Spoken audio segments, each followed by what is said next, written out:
backups.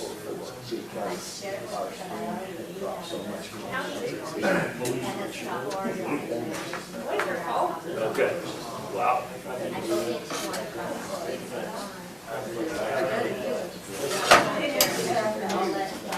Yep, yep.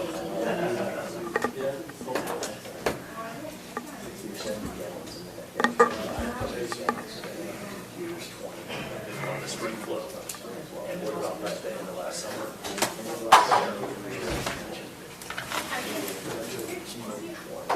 Okay. Because I've seen it really okay. I kind of would gauge that just like the springs or the spring fed creeks up there that he's watching them where they were. They still ran last year, but it was, you know, it was down to a trickle in places. Maybe fall is on the way. Right here. Yeah. I was up in Colorado Mountains this weekend. Okay, I'm not taking changing color yet. Oh, yeah, it's not that. Because normally it starts at the end of August. Yeah. But they just can't, like here, like such a cold, wet, Angles nothing of in these, you know, you feel like when you drive up, you're heading closer to the property, but pull the distance out, yeah. The Forest Service should feel like down the Savannah Ridge line of the trail. No, just to the arc of the trails.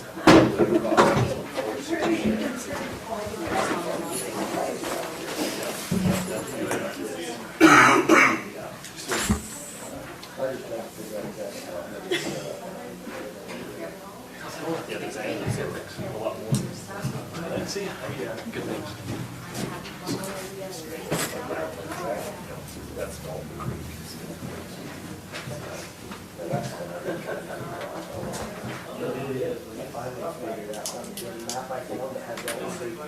Yeah.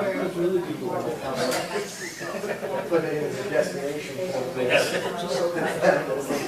I've been wondering on these things, I can go here and I can drive to it. Yeah. But I have no time here. It's like, oh, Rescued straight out of Shirley's cupboard. Pretty smart. Yeah. and it had that creek label. I didn't find snow. These are the names out here. So, you know, that part of the road, you get driving And the lake ran all the way down. if you switch, so the creek's one further south. I'm not up on my etiquette, for sure. I like it. So, this is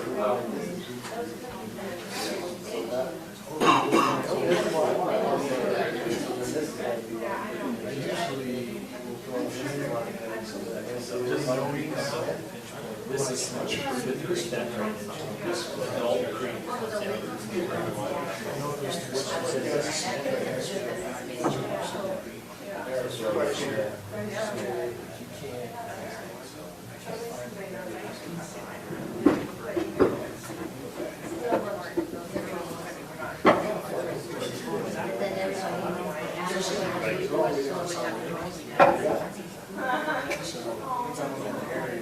Where?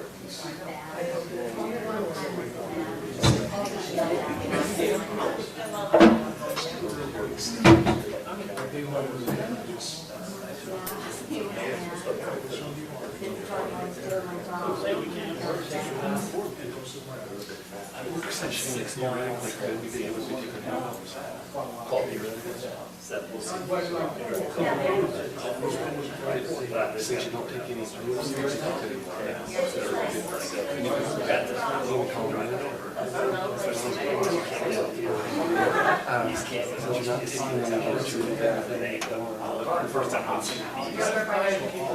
I mean, if you feel better, have them just delay it until they get out. More on this side too. I wonder if many of the schools can take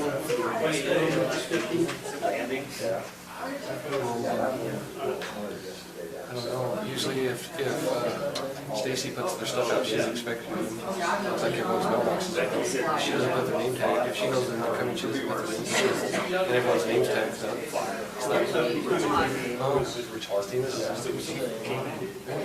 Maybe she didn't know. Then it's cleared up in dusk. Maybe she It's right down here.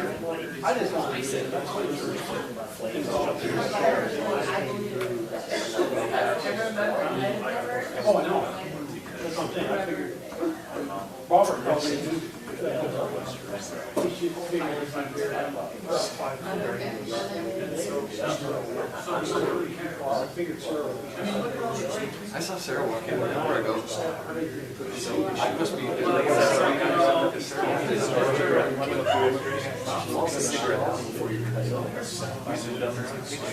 they didn't see, you know, it's like. Yeah. Right here. The railroad now live on YouTube. The railroad or the freeway. We're gonna wait, we got McConnell and Sarah are in round. I wanna wait till they. You're running. Did you do the load?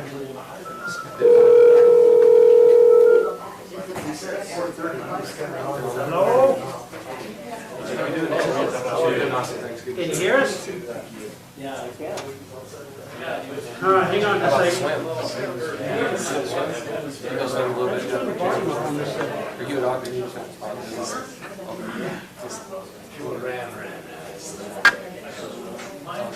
Yeah, I'm just gonna use the other one. Hey, Mike. So we're waiting for Robert and Sarah, they're in route. Do you want me to call you back as soon as they get here and then have you call in? Or do you want to just hang on? Okay. How do we not get that any louder?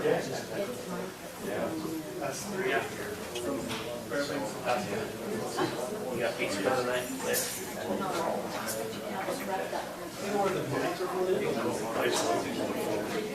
Yes, I could just afford it, but. Well, I'll get the microphone. We don't have a microphone anymore, that is. That thing is? Thanks.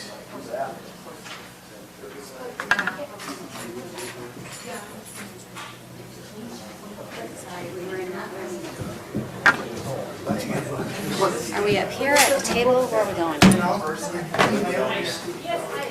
We're down at the table, right? That woman over there says we have to. I thought that nobody could hear us, so they want I us up wanted here. our soft chairs. She said it's 2 hours long. I didn't get my way. I'll go wherever, I'm just not going to sacrifice. It's all printed. You're planning on us, well, they got. I thought that we were supposed to sit up here though. That was the last word I got, is that we need to sit up here because nobody can hear us. I remember that. Yeah, so we said, okay, next meeting we'll sit up at this. We still, because these microphones are still.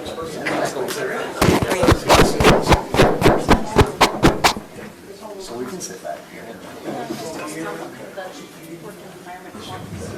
Where's our chair? No, I'm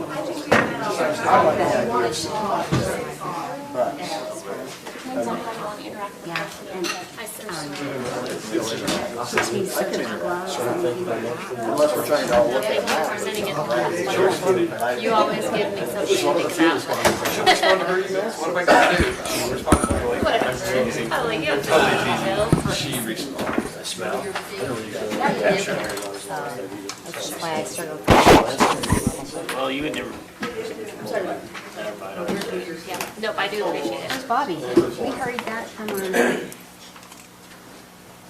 Dolan said he called and he's in transit. Hey, we've got everybody but one. Two, Micro's just looking one, pretty good. one called in. Mike's calling in. Tell Coach. Looking I thought we were supposed to sit up here because nobody could hear us. What she said. Last meeting, I thought we agreed we'd sit up here because no one in the audience can hear us. If we sit down there. Why do we want the audience to hear us? Well, I don't personally care, but maybe they do. I don't care. Once up there, that's fine. No one can hear anything. Do you guys need us down here or are we Well, okay? I had thought we got to join you at the table, but I, Phew, that's totally fine. I could care less either way. Well, I'd say if they want to hear, move their chairs up. What? Can't hear you on the front either. Put your chair right there. Move the front, there's still 3 chairs left up here.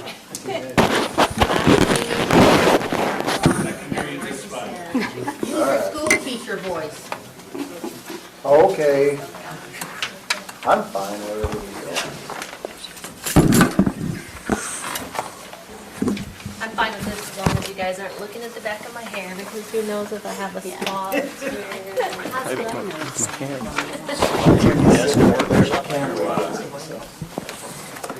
First, if I see your current one, I have to find that I look like super mad or annoyed, and it's not the case, just like my normal look, I guess. that they call it RBI. I do too. Okay, you still with us, Mike? Yeah, how do we turn that thing up? Don't know. I heard him. Could you hear him? Yeah. I don't know, because you guys couldn't hear me. Hello? Try again, Mike. I can hear you okay. Can you hear me Oh, okay? that's much better. That's good. Oh, mucho better. That little VOL with the up Little arrow. ball line, that Does works, every that time. thing? Okay. Okay, remember McConnell is en route, he's on his way to Park City, figured he'd be here by 1:45. So we're gonna start. So this basically continuing, we're gonna get ready to start going through the development agreement with Wasatch Peaks. So I'm saying, Ed, Becky, come to the table and let's All right, chat, let's chat. figure out. Ed, why don't you sit, or, because then Robert can sit. And if y'all can't hear, you can scoot your chair up. More than welcome.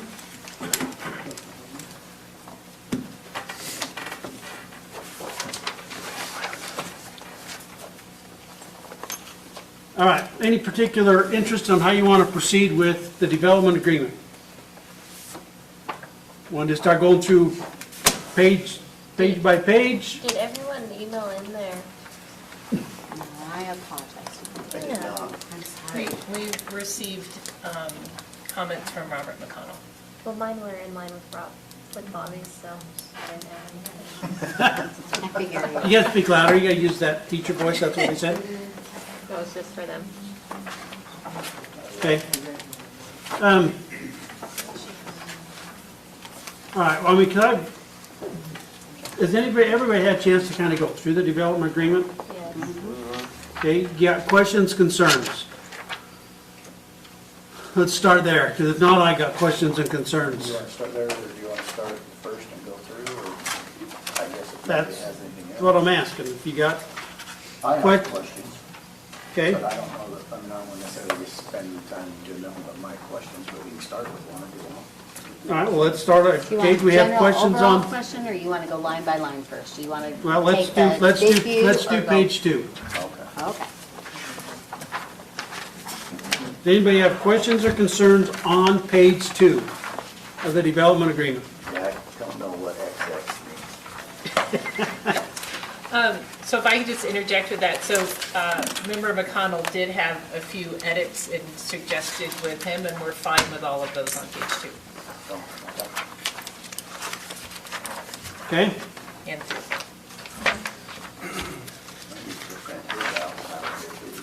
Yeah, he had a, Yeah, that's why I said. really we have to go covered every. line by line with Bobby's. All right, so page 3?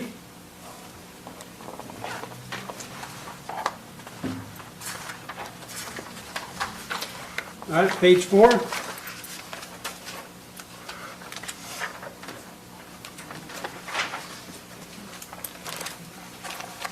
You guys are still okay with Bobby's stuff? Yes, on totally. that? Yep. Okay, So all this, see my, I'm going okay, through okay, his. okay, okay, okay, so yes, okay.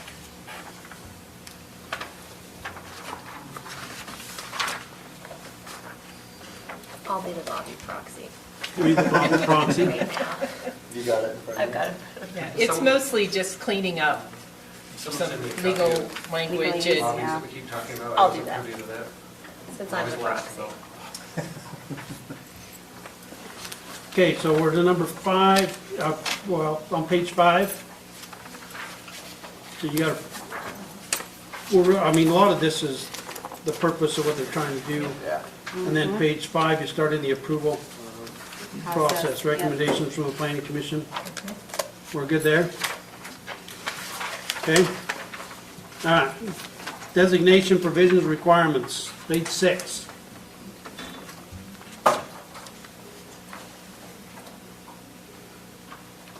Oh, you're on page 7. Oh, okay. That's because that's what my question. That's where your questions start. Okay. To page 7? Any questions with page 6? Okay, go to page 7. 4, talking about transferring residential units around to different areas. In other developments, I don't remember what we did in Snow Basin, but in other developments we've done, we've actually tried to limit that or prohibit it entirely so that we didn't end up with an unwanted consequence. Can you explain what your ideas are there as far as being able to transfer? Because I remember it wasn't any area to any area, it was specific ones. Is that right? Correct. yeah, so there's several things going on in 4.2.4. So one is, Mike, can you hear me okay? I'm sorry, member Newton, can you hear me okay? I had the same question, so this Okay. is great. So in our original application, we had requested for units to be transferred between the development areas A through G. And staff came back and requested that that be taken out. So transferring between units, it was taken out from the original draft. What we then had a conversation about was, we had put together this conceptual land use plan, kind of just assuming we could transfer the units. So the numbers that we put in each pod, we weren't that, confident. We haven't done any site testing or lotting or anything like that. So we asked instead for areas C through G to be able to increase up to 25% beyond what is specified in the conceptual land use plan, and I have that handy, by the way. You probably have these too, but if you don't, So I have the. it'll make some more sense. February 13th, is that the act? Yeah, and then what was in the application is correct, but just in case. So, but what we do know that we said, well, areas A and B, the number that's in here is the absolute maximum number. So we wouldn't change those, but we would get a little flexibility in these others, but never to exceed 750 units. The transfer that is left in this language allows that if there is land that is purchased adjacent to this RSD boundary, that we could transfer adjacent units into it. But even adding land could not exceed 750 units. Okay. Say that one more time. to make sure I Okay. follow that. So if we purchased land adjacent to this boundary, Okay. it would be basically a minor amendment to adjust the boundary line, but then we could transfer units into that property if it was adjacent, but we still couldn't exceed 750 units. So we wouldn't be adding, if we bought property, we wouldn't be asking for more units. But yet the absolute numbers were then in A and B, as she said, over on the north end. So we had actually requested more transferability that has been taken out from March 7th to today. This is the same as the application, right? It is, yes. So just looking at this, to basically purchase land and I'm not referring to Bowman's property, Correct. but to purchase land adjacent to, we would be talking about that southern line of G and F, as well as a little bit at the bottom of F, correct? Correct. Let me just And make then sure. a little piece of C over Yeah, so, Peterson. yeah. So actually, the property is adjacent. This doesn't say that So it's the not development saying pod is to that. adjacent, Okay. but the property is That's adjacent. what I want to Correct. clarify. So anywhere, any piece of property adjacent to your property that you were to purchase, you'd be able to transfer some from one of these areas to that area. That's the way this is written. A lot of that was born out of the attempts to purchase J-Ron, that access on the east side, out of Morgan Valley Drive, that was owned by one of the sellers there.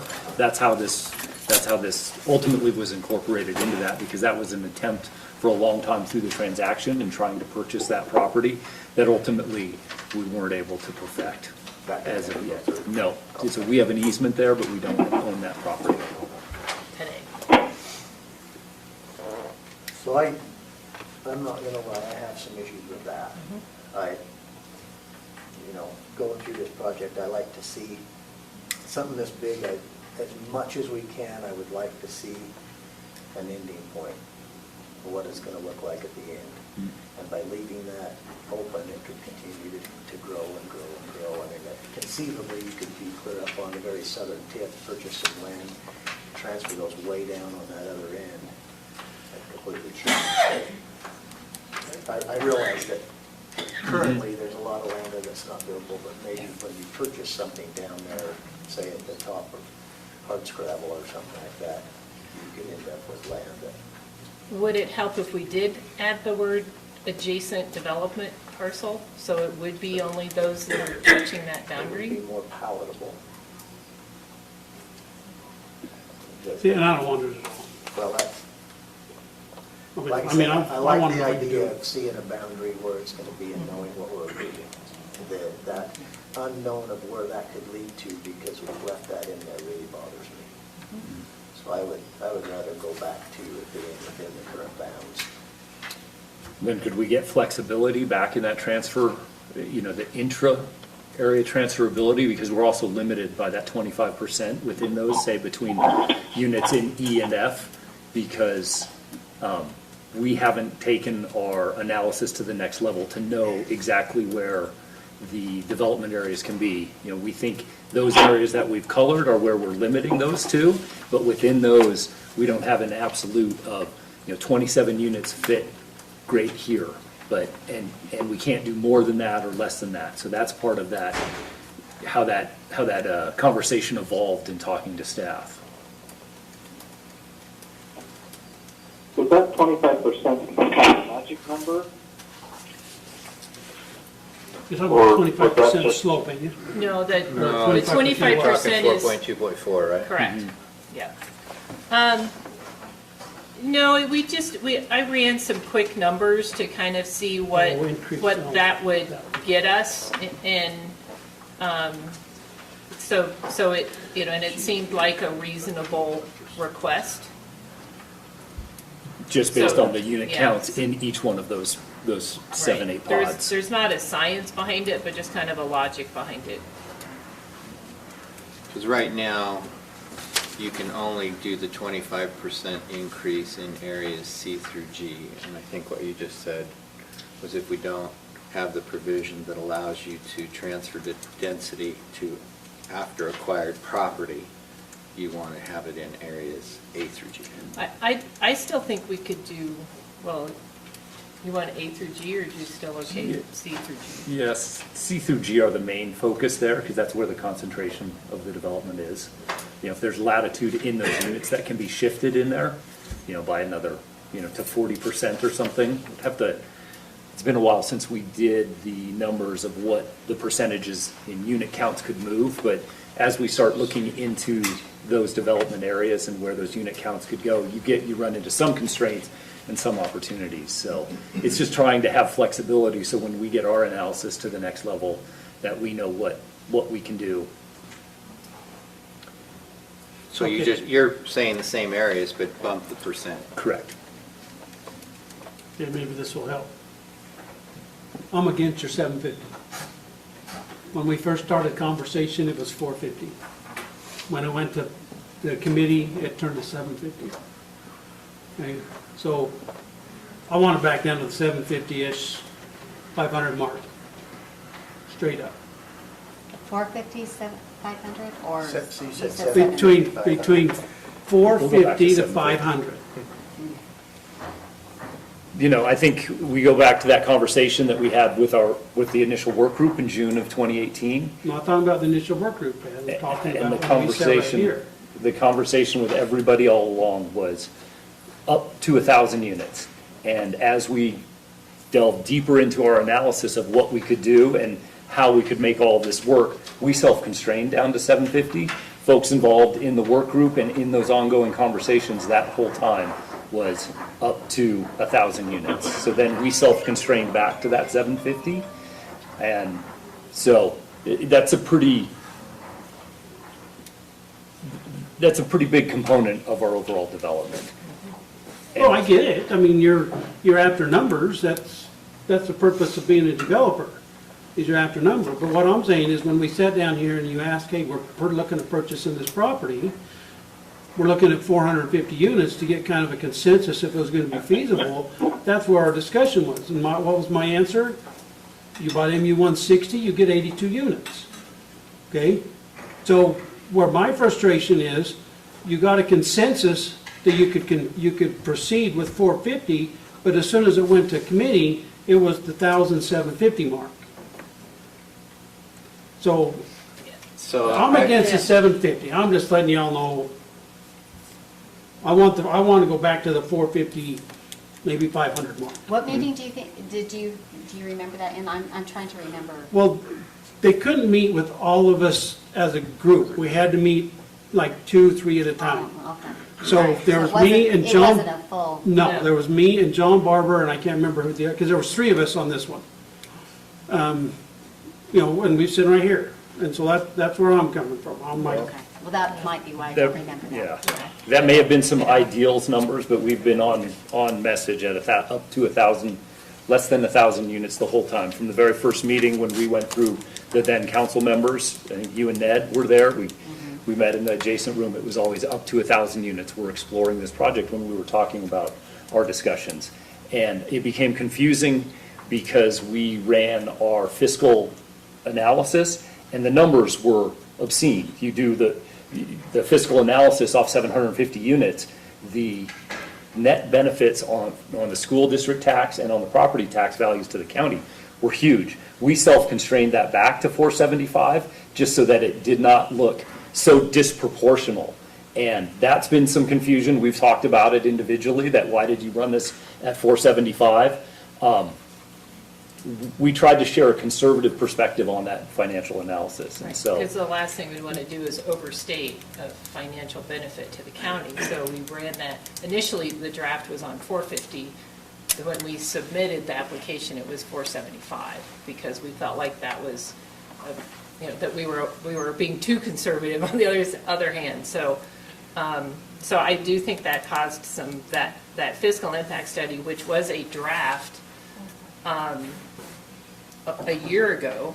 I mean, we've had that first draft done a year, and that was run on 450, and I think that caused some confusion. okay, so question, am I the only one that's got issue with the number? No, I had the same thing. I was hoping we could negotiate it down somewhat, but it goes as part of a big discussion on this entire page. So,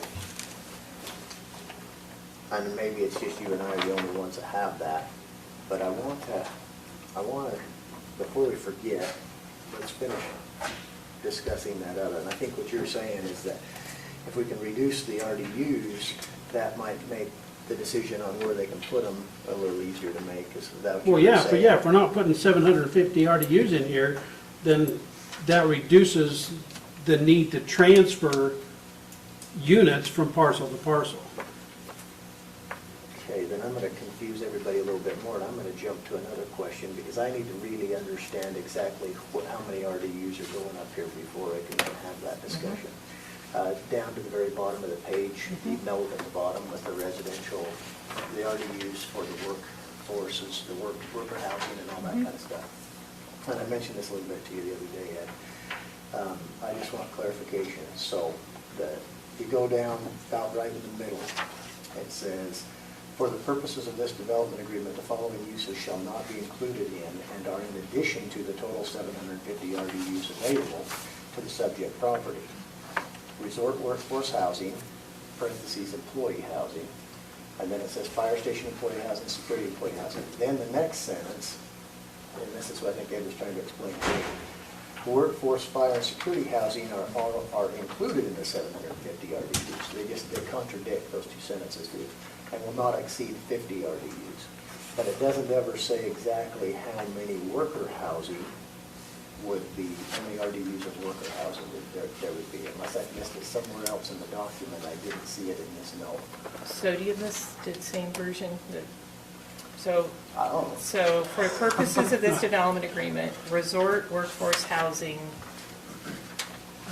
fire station employee housing, security employee housing are included in the 750 RDUs and will not exceed 50 of those RDUs.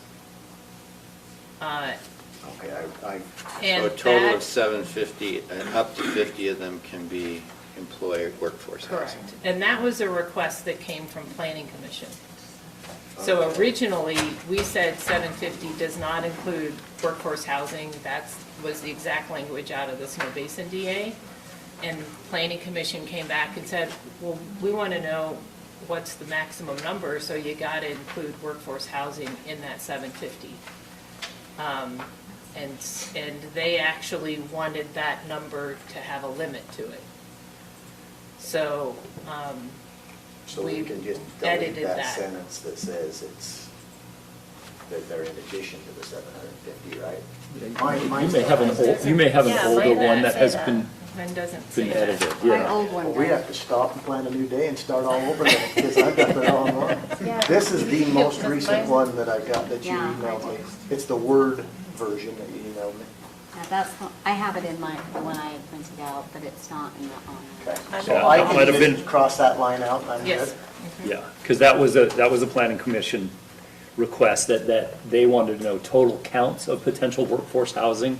So we've included that into the totals of the 750 units. So from our perspective, I think we just gave up to 50 units of developable Right. land because we're providing workforce housing that, Within that 750. within that 750. So, Okay. Which is unusual. which, So now what you're saying is not counting workforce housing, you're down to 700 units. Correct. Well, it could be Mo- more than 700. not to exceed. Not to- Yeah. okay. Yeah, so we could do 10 workforce housing and 740 Right. is the request. But they wanted to know that we weren't building 100 extra workforce.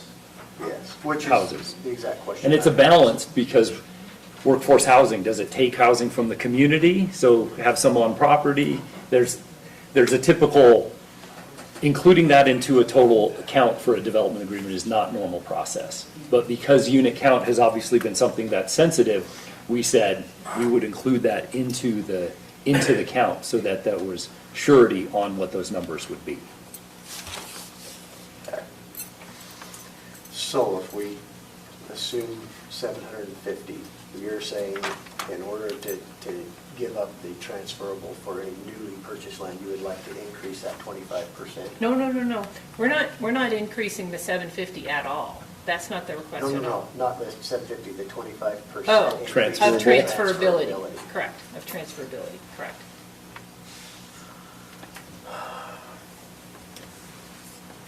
And that was an increase to 40%, is that Or correct? something, I mean, Just an idea. we can work on a number, but We're going to have, with our own fire district, we're going to have a fire station. And so we need to have some units in there. It just makes sense. So, I get it. that's, yeah. Well, and the more employee housing they have on site, it'll reduce the total traffic volume coming down the mountain on a daily basis. I know we talked in one of the, I don't know how many committee meetings we talked about it, but I know it came up at one time when we mentioned, it was mentioned that you would probably do a shuttle bus from the park and ride mouth the canyon for a lot of your certain types of workers that you would have, housekeeping, those kind of things, bringing them in that route, because you recognize there wasn't a large workforce available in Morgan County. But you also mentioned that it was nice because you were close enough to the Wasatch Front that you could get that workforce without having to provide a lot of worker housing or accessibility up here. Is that still something that you're considering, or? Yeah, I mean, all of those, I think we're flexible in what that looks like and what provides, you know, our perspective is always what's the best experience for the end users, who are the purchasers and people who are living there. So, you know, and all of that flows all the way through to, you know, that access to a large workforce that doesn't need expensive housing like in Summit County, like in places in Colorado, was a huge benefit, and things that we can do to increase that experience and is well within, you know, our purview. We haven't vetted those any more than that, of like, that would be great. What would be benefits to people to attract a better caliber or the best caliber of employees? Yeah. So other than your, for lack of a better term, your HOA employees that are there maintaining your infrastructure and things like that, so those things like housekeeping and stuff like that. In Summit County, a lot of those areas use property management companies, and they take care of the exterior as well as when they know that these guests are coming there. Yes, these owners are coming into town. They go in, make sure everything's ship shape, clean, fridges are stocked, and food cupboards have food in them and all that kind of stuff. Is that what you're anticipating here?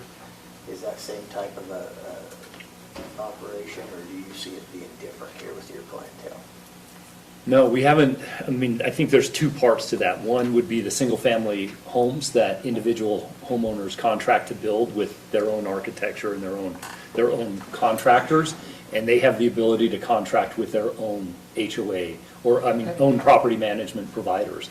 I think if we look at an attached product that we're also looking to do, I think that might be something we would keep in-house because there's a greater concentration of that, but we can't restrict the individual property owners to who they use to provide their landscaping services, their construction, their HOA. So I think it would be both of those, and in our model, we've thought about what it looks like for the attached ones, but trying to control everything is too big of an endeavor, and people want to be able to go outside. So, you know, when they, even going back to our fiscal impact analysis, there are the direct jobs, and then there are the indirect jobs, and I think those feed into the indirect jobs.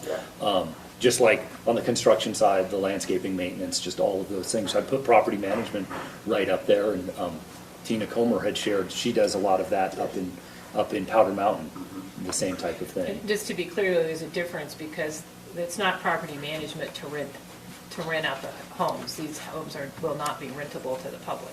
So it is only preparing the home for the owner. Correct.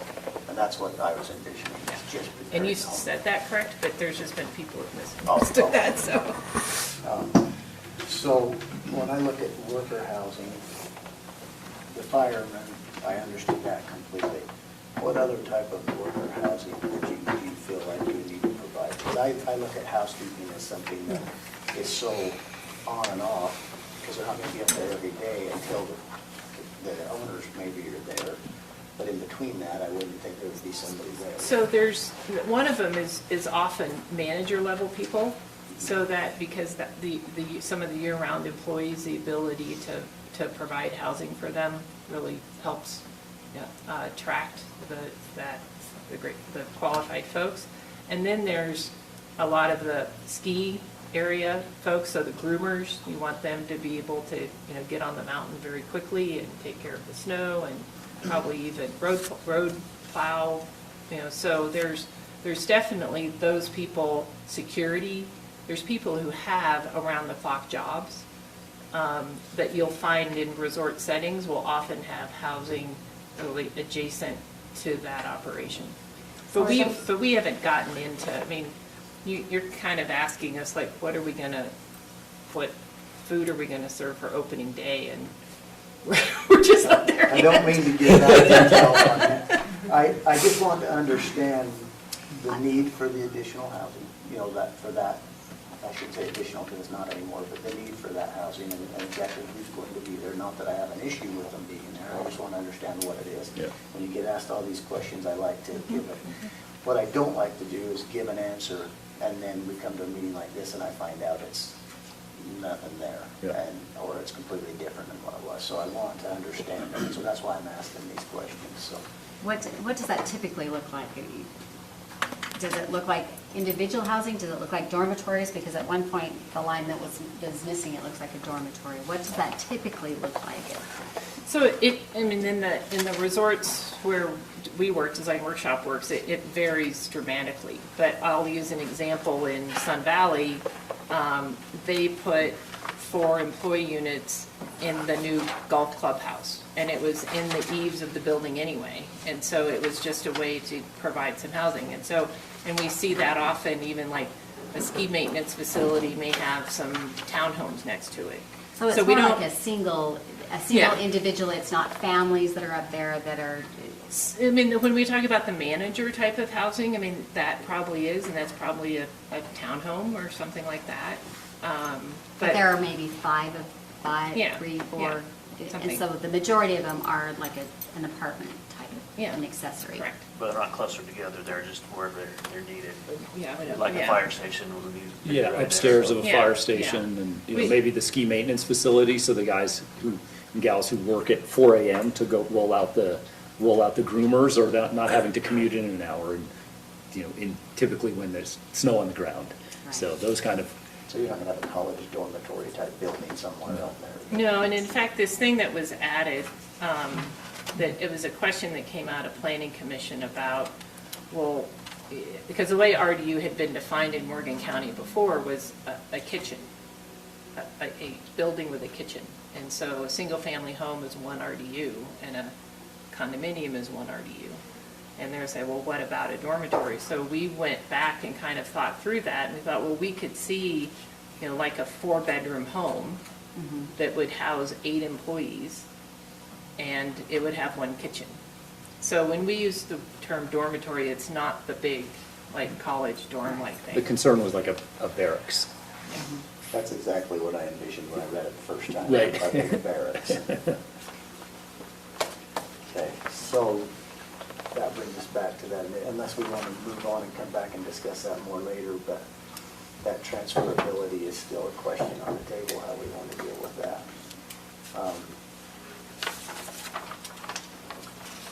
Well, we started off with the big stuff, let's just keep going. And Okay, so it's all still the same discussion. okay, go ahead. I've been contacted by quite a few residents from the Milton area, and I alluded to this a minute ago as you did. So, there's concern that during the Envision Utah process, when the resort district whole thing came about, and those areas were identified in those maps, there was the area for this development identified as one of the 4 areas. One of the things that the Milton people are really concerned about is that it's bleeding over into the Milton future land use area. And that's anything south of Dalton Creek. That's that line for the Milton/Peterson areas. And maybe you don't know this, because again, maybe this is too detailed of a question.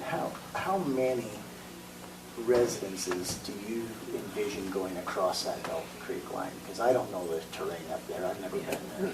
We don't know. We don't, I mean, we know Area G is, we've, you know, done all of the site analysis. This is the land that is developable due to slopes and geologic conditions. We've not done a lotting plan, a subdivision plan. I mean, we know the kind of the land capability, which is, you know, this number, give or take 40%, you know, 30%, whatever that is.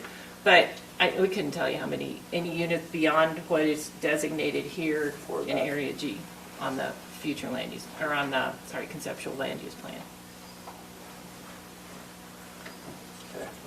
So you Can email you- with owners of the you met with Logan and some property owners in the Belton area, is that right? Correct. And had that discussion about taking away those, Mm-hmm. that housing or the option for the housing? It's really hard. I mean, that's, we look at it in the entirety of this property being in Morgan, 11,500 acres in this application, another 1,270 acres that aren't included in this application that are either in Davis or non-contiguous that didn't qualify for the RC application. And so when we look at that in that entirety, we look at, okay, we have 2,800 acres as our developable areas. In the colors that are highlighted, that adds up to about 2,800 acres. So beyond that, you get into 8,500 acres within the approaching 8,500 acres of what will be undeveloped areas. And so, you look at those kind of ratios and the minimum requirement of the RSD being 60%, we're exceeding that up into the middle 70% of undeveloped areas out of the 11,500, a little 1,000 on top of that.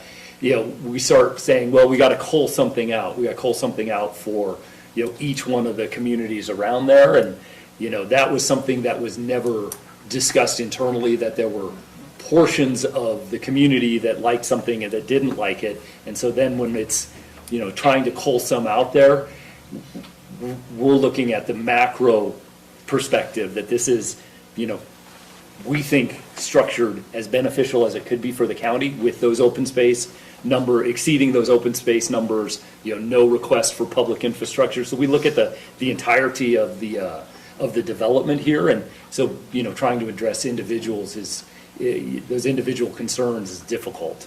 I mean, Well, I found Dalton Creek on the big map. Where's it on this map here? Basically runs straight through G and straight G through and F. It's this whole piece Yeah. over here. This way, like this. So, yeah, I mean, it's, Yeah, Through those so- two letters, yeah. So right here for the, say, you can see kind of which one splits. yeah, so Right there. it's kind of Dalton this Creek comes up piece, there, I don't know and which then side runs of down that. through. It's Dalton Creek. Because there's like a left stream and a south, left and a right, I mean, and then it's the, yeah. significant. And But it so- does feed. So it's right up through that We area. kind of call, right through the middle of F is about the center point, and that's Dalton Creek down. Right in. So what about, and understand, I'm not trying to frustrate, I've never been in your seat before. You guys have gone through a ton of work, you've hired a lot of people, you've done a lot of stuff. I just want to ask these questions and you can be honest in your answers. What would you say to drawing a line up Dalton Creek, up that line, and eliminating transferability, anything south of that line? Increase of transferability, if that makes sense. So, Well, I guess that and initially. I don't know what that would well, entail as far as the workload, is bringing somebody back in to evaluate that land. I don't know. Yeah, if because that I would say would the problem is, I don't know how many units are there. Because we know how many are in all of G, but I have no idea where they actually fall in the land. Yeah, which I understand. What is the significance of the creek? I mean, I guess my thing is if I live on a 1 acre plot and there's a creek Yeah. that runs through it, why should someone be able to tell me Peterson. what side to put it on? The significance is the Milton Peterson line.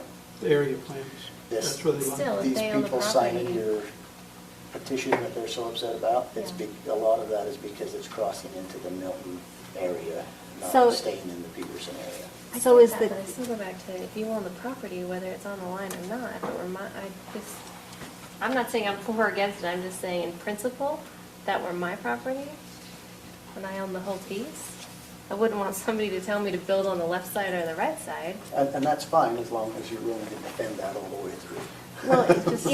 It seems to me that the overall open space is the issue. Does it really matter if it's over one side left or right of a creek, or is it an overall open space feel that we're trying to maintain? It does not to Sarah, as she just said. It does to some people. So that's why I'm asking the question. Do we know why? Yeah, it's that Milton Peterson line. I know, but still, what is the significance of being They in don't Milton or want the Peterson? growth and they don't want development in the hills above Milton. That's how their future land use map reads. Do we know, what's the Area distance plan. of this area from Morgan Valley Drive? You can, There's some distances up there. I think we just, you want to point out Morgan Valley Drive there. So you're, well, I would say you're probably about 4.5 miles to that closest, well, no, that's not bad. There's Milton. So you're probably what do you And this is say? Morgan Valley Drive right here. So you can see this is the Peterson exit. So coming through, so the heart of Milton. Let's see, here's the So Y. you're 2 miles to that closest point in F? Oh, yeah. So is this the heart of Milton right here? Oh, no, did you say Morgan Valley Drive or Milton? Milton. Well, I asked Morgan Valley Drive, but Milton on Morgan Valley Drive, how Okay, far away yeah, are we? Milton's quite a bit farther. Didn't we figure We said 7 miles from To the the- base to the lodge, base just lodge. hand measuring it, if that's 6 right here. 7 to 8 to the heart of Milton, so to the edge, that, it's 2.5, I mean, that's not scientific, but yeah, it's about 2.5 miles from the heart of Milton. Right, To but the all the way up to closest point. G, to the it's closest 4 point? Yeah, miles. and it's considerably more, yes, to go Yeah. to G. So Robert, is the concern on the open space or is the concern on a, Development. so it has nothing to do with groundwater or flow or any of those types of things? You've got those people that have that question also, but I think that with the Army Corps of Engineers being involved and the state water rights, all that, I think water flow is gonna be, the issues there are gonna be mitigated and taken care of.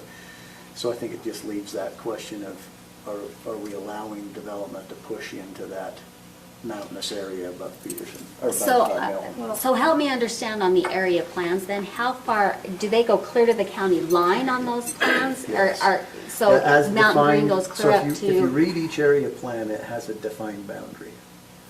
And so the Milton one is Morgan Valley Drive, no, it's not, it's farther down than, I can't, anyway. Dalton Creek line on the north-south end to the Davis County line. And it follows the Davis County line over to a certain to point, the it comes creek? back down. Okay.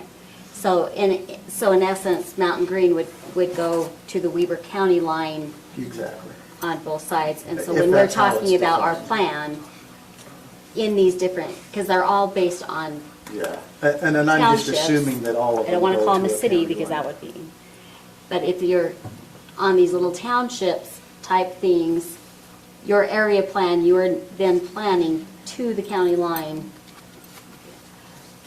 Do we meet somewhere in the middle? I've never really thought of it that direction, that we can, it was more about where the population center goes. So this is a new way for me to Well, and consider a that's the plan. concern that's been brought to me by a number of those residents. Yeah, So and, yeah, I've committed to at least bring it up and have the discussion and talk about it.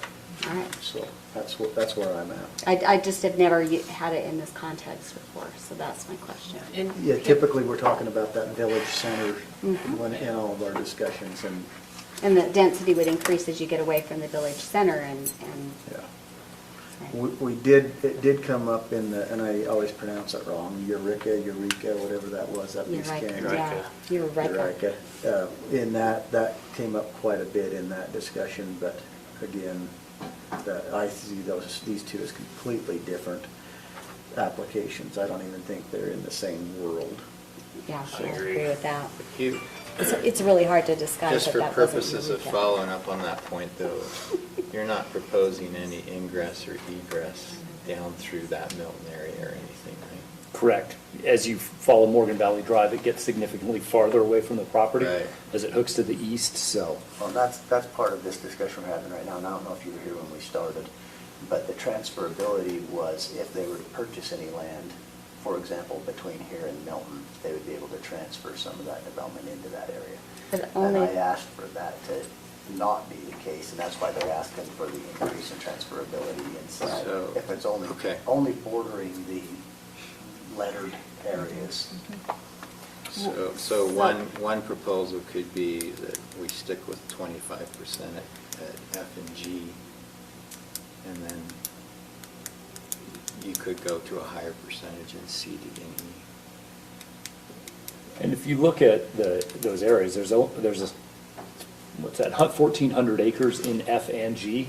They're significantly large, but only 165 units total in that, so. 8 acres on average. Yeah. I tend to take a more holistic approach to the overall development and the calculation of density and the amount of open space. I'm of the view that we take our wins where we receive them, and from my perspective, this is a win. The set on the total units that you mentioned, that was discussed at the planning commission level, and I think several of the planning commissioners were of the view that if we're going to approve the project, we need to approve it at a density that allows it to be successful. And you cut 300 units out of 750, and you are incrementally increasing their cost of production. I don't know if it pencils, I don't have your numbers, and I don't even know if it would work. But if you start reducing the density too much, and again, I don't know what that number is, then the cost of production makes it prohibitive. And if we're going to approve a project, I want to approve it at a level that they're comfortable will be financially successful. Because I don't want it to be a failure if we approve it. I want it to be wildly successful. Well, and I understand that, but at the same time, it's not the county's responsibility to help them make money. No, it's not. It's But not. But it does benefit our But- budget if they do, because then we do. Well, I understand that, if everything plays out the way it's supposed to. But 160 acre zoning is just flat out exclusionary from my perspective. And the state It's done code is for a 100. specific reason. It's to prevent people from. No, I well, concede there's- it, I concede it to the 450. Okay, I appreciate that concession. And we just conceded 50, so we're making progress. So we're at My 450? concern is it, No. 500. 800. At 500. to go to the Dalton Creek question again, it seems to me, if we're wanting it to be designed to be absolute best, I would rather we not do it on a division line like that, as much as preserve the open space where we can preserve the open space and as much open space, not based on a line, but based on the overall project, to Bobby's point, that I would rather see more open space overall than have a line that cuts into it by moving that density to another spot. So if we were to agree, and this is a hypothetical question again, I love putting you on the spot, fellows, because you can't answer them. Let's say you purchased the Morgan property that borders you on the south side, right? And based on what we've been discussing right now, and let's just leave it at the 25%, so we don't have to go too crazy. How many potential residences could go down on that Morgan property based on this transferability? From You're talking G about- or You're F? talking about transferring onto other properties So if they were to acquired? purchase, so just so that you guys understand, this land down in here, that's not part of the project, that's what I'm talking about. That's what this transferability was about. Is it in this corner right here? Yeah, so if they were to purchase this land, and then they want to transfer some of the, let's say this is just too rough to build on here, so they, whatever the number of homes are they put there, they want to transfer up to 25%, that's how it is, correct? Down into this area.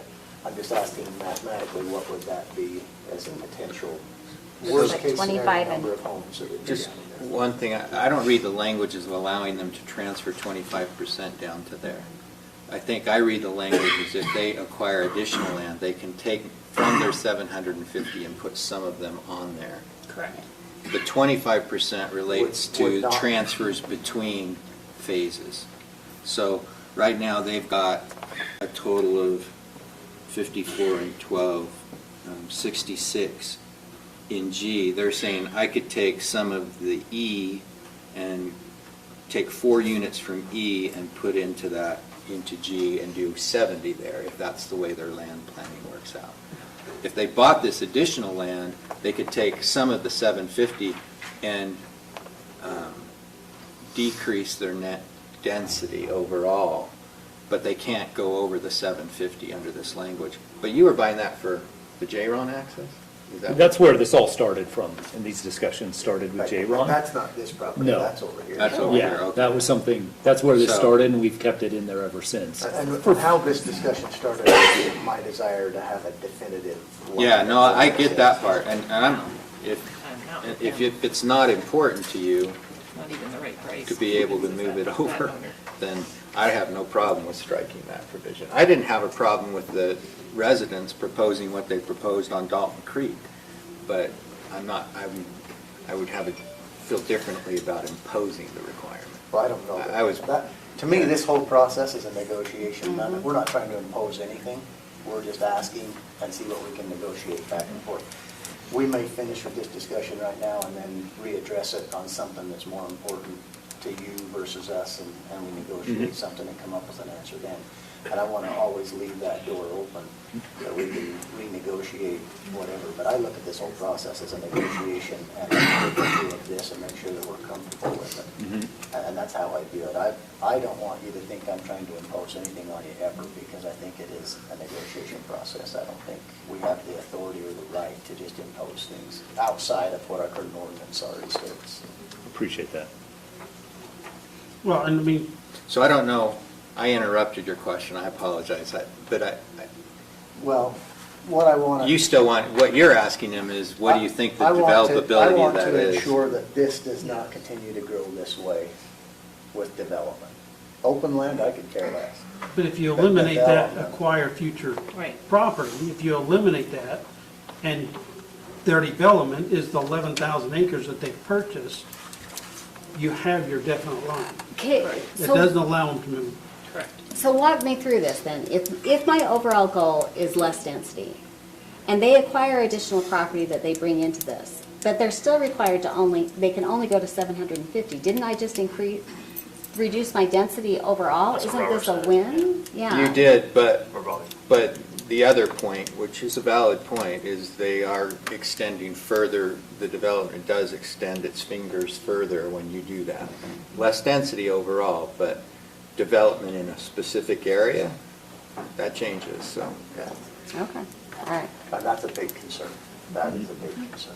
Mm-hmm. Okay. I will quit talking for a minute, let somebody else ask questions. Okay, so one thing I got, so just clarification, management code is the county ordinances, correct? It's not there, I Which- forgot to ask which it on the number? other page. It's on page 6, Read it in context. 413, just talks about the management code. I just want clarification, Yes, I it just is. want clarification, the management code is our county ordinances. And just so you're aware. It's defined in Robert, 1.5, it's the Morgan County Land Use Management Code. And thereafter, it's management code. By the way, Sarah read that negotiated part. and got all of your changes accepted up through pages 1 through 7. so. I was serving as your proxy. Thank you. You're welcome. Okay, so then 425, 4-2, okay. 425. Okay, talked about the development agreement, the owner's entitled to have conditional land use plan to submit non-residential uses identified by Exhibit C. Where is Exhibit C in this? So it's the. It's the land use table, right? Yeah, it's the Okay, permitted but use what table. my point is, I don't want to have to go to another paper, another book.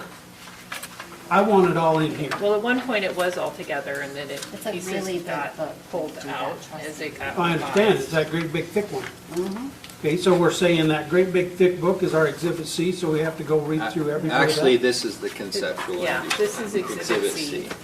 Okay, so you're going to include this As an exhibit to the development. Correct. as your exhibit? As our Okay. original application did, it had all the exhibits in the any exhibit the development agreement referred to, that exhibit was in that document, in that chapter.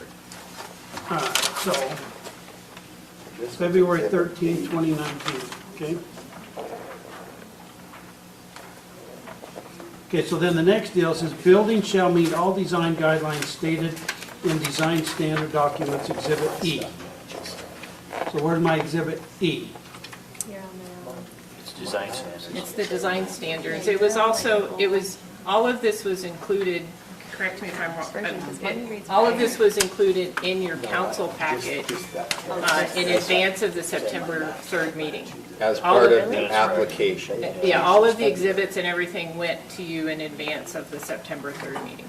Okay, so is your intent to include it in this development agreement, or do I still gotta go back to another book? It will be attached It's all as an attached. exhibit to the development. So the reason that's why it was in 2 parts, because it's big. It's a big document. Yeah. I know, I have it. But What But there is so much in there, what, Lance? I was going to say, I may have caused some confusion because in the staff report, the design standards, which are actually exhibit whatever, are exhibit G in the staff report. So stuff got messed up in the staff report and wasn't totally consistent. But those documents are all part of the design standards, the use table, and the concept plan are all part of that overall development agreement. So the development agreement won't be, actually, I mean, relative to like Cottonwoods, it'll be a lot smaller. Okay, Roland's question, sorry. Freudian slip. He's about ready to hit me. Mr. Chair. Really? Your question. I'm actually wondering now if the reference to Exhibit C in 4.25 is accurate. I'm wondering if you want that to be a reference to the land use table as opposed to the conceptual land use map. Because the conceptual land use map does not identify any non-residential use. Well, because that's part of this question. It's talking about non-residential uses on the subject property. Buildings shall meet the design standards. So are we saying that we can have your resident, you can have a residence and you can have a non-resident unit in there? Well, the last No. sentence says buildings will meet the design guidelines stated in the design standards, so that's a separate concept. But the sentence before it that makes the reference to Exhibit C, which is the conceptual land use plan, I think it might be more accurate to refer to the land use table because that's what identifies the non-residential uses. You have the original notebook. Permits non-residential uses on identified portions of the subject property. As such not. Well, maybe not, I don't. So you're only, where are you talking about doing non-residential use? Here at the base lodge, right? Yes. But And then you've got open space uses. exactly. But what other commercial uses, are you planning those in any of these residential areas or just in the space area? No, in a couple of the other concentrations, like down here at C, Mhm. and then possibly by the golf course, but all just within that immediate area. Maybe D coming up here, we think of like a lunch place. Yes. Things Okay. like that. We're near a lift terminal. We should do a lunch place and a ski store.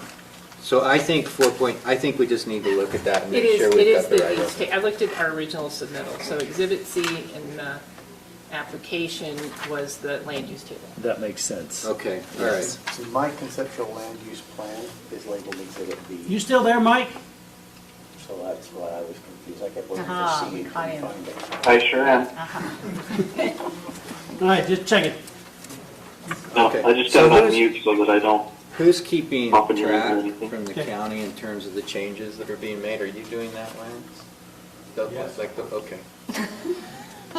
Everybody He is has their own now. copy. Well, I'm not inputting them right now, so as long as somebody's keeping track of them. Well, so, I mean, I can try to input. I just want clarification that we're not talking about additional housing No. No. on a building lot, is what I'm asking. No, so Exhibit C is the permitted use table in the development agreement. Okay, and this is this one here. No, the permitted No. use table It's that, is this, yeah, that. That's Exhibit C. correct. All right. Well, What's the In date our on that? packet, it was Exhibit F, though. Well, because that was Exhibit F in the staff report. Okay. Okay, so this should say Exhibit F, No, it'll be Exhibit C, it'll be Exhibit C. And it's but the it's gonna one, be that table. Correct, but So- it'll be called Exhibit C, Is there a date on that? 8/20. 8/20. The most recent So just August of permitted. 20 is all it is? Well, yeah, the most recent permitted use table is dated 8/20/2019. And that was sent in the council packet before the September 3rd Okay. meeting. All right. It's not even referenced in the development agreement that I can find. Okay, and then, See, Exhibit C is the conceptual land use plan right I just, in the original, in now. the, Okay, I just looked it up in the notebook, what we submitted, so we've got to get it corrected. That's going to get fixed. yes. then I want clarification on the very bottom on that residential unit paragraph. On the very bottom, it says, "For dormitory type housing, 6 bedrooms with 1 kitchen constitutes 1 RDU." I want clarification as to, on 6 bedrooms, how many beds are going to be in that room? The reason I'm asking, my kids have been to dormitories, and there's anywhere from 2 to 10. As long as they still only have one unit, like what is who cares? I do. Why? You care how many people are sleeping in a room? Like, I just don't understand what that has to So do with the I'm development. gonna build housing that can house anywhere from 12 to 50. Still don't Do you have a Okay. proposed limit? Well, I'm looking at a couple of beds. That gives you 12 individuals, basically in one house. I'm looking at how many you would have in your house. Okay, Well, if I you don't got have one any in unit, mind, but if they're willing to sleep with 20 people, then I mean, that's their call, right? I mean, if you're cool with sleeping in 20 beds in there, then I don't care. Well, okay, well, I do, so yeah, and I would like and I can give you, clarification. I can give you examples of why that's not a good idea, because then they Which turn into part? things like 20 beds in a room, and you turn into places like man camps on construction Well, I mean, that projects was an and- extreme example. I could see it being, Well, what I'm saying is that's usually when you end up with the issues, problems that but with, to a I have a hard development time agreement, thinking is that that would relevant? happen. well, This level of if you a, prevent that, then you can prevent those problems that it causes. I don't have a problem with that clarification. I think we might be decide on splitting what hairs a bit here, but Ed, what's your thought here? Are you I mean, is there, agreeable to having some kind of a limit in number of occupants? yeah, I mean, if we say 20 occupants maximum per, or whatever it is, I don't know what that number is. yeah. I mean, Something bunks- reasonable. Yeah. In a dormitory type housing, 2 bunks per bedroom, 12 people. How would we ever enforce that? That may be a big That was question. a question. yeah, We can put a bunch of this stuff in, we're not even allowed on the premises. So we're gonna send someone out to do bed checks? Think that one through for a minute. Swan's actually really good at that. He does it like once a week. So you need to employ someone. I mean, I understand you're looking out for the county, but if you're gonna put something in there that's unenforceable, it's a waste of, you're just wasting, you're bogging it down. Actually, with Jen, details. where I read later on in the development agreement, anything that's in this is open for inspection and that. Yeah, and there'll be continued inspections. Yeah.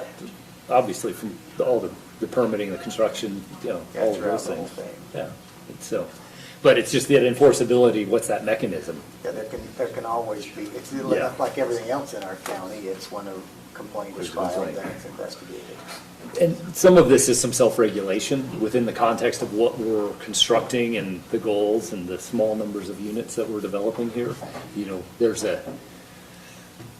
There's a self-policing process in this. What would be highest and best for us is not to create dorm style, even if we do have ramps up in seasonal employment during the winter. It just doesn't make sense for us to build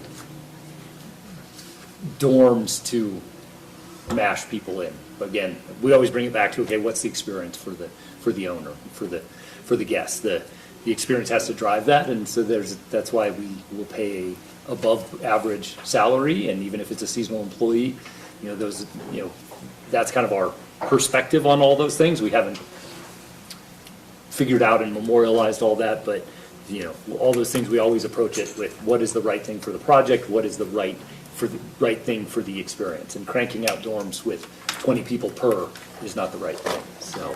I mean, I we can don't put see this being the dorms and Caliber of 12. the project, they're not going to employ people. who Well, live- and I agree, it's kind of like I said in the other meeting, having this discussion with Ed Schultz today, I think I got a pretty good idea where Ed wants this project to go.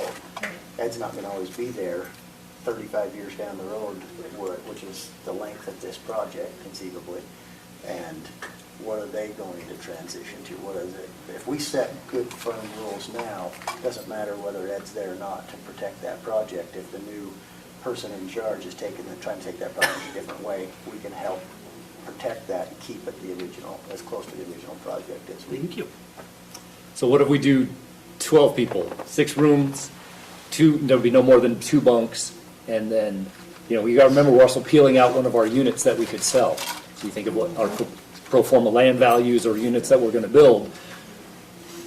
So, Well, but I know, and that's part of my reason for the question, is you're pulling out an RDU that you could sell.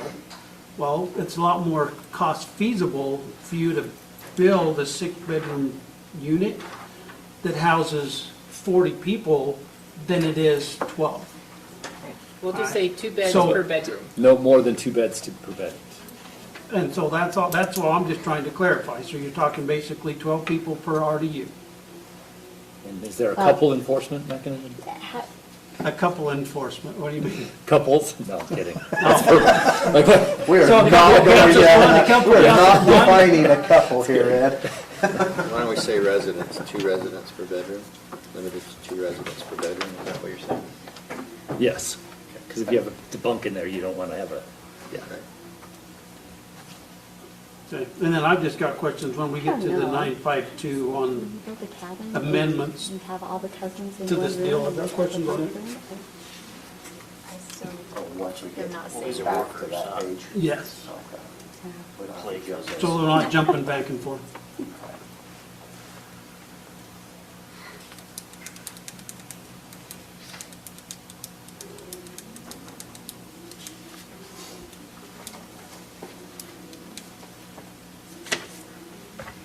Any more questions on 7?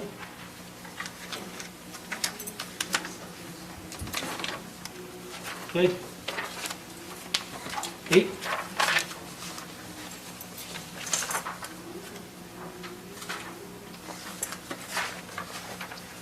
You've accepted all of Bobby's Yes, changes with yes, council. all of, All right.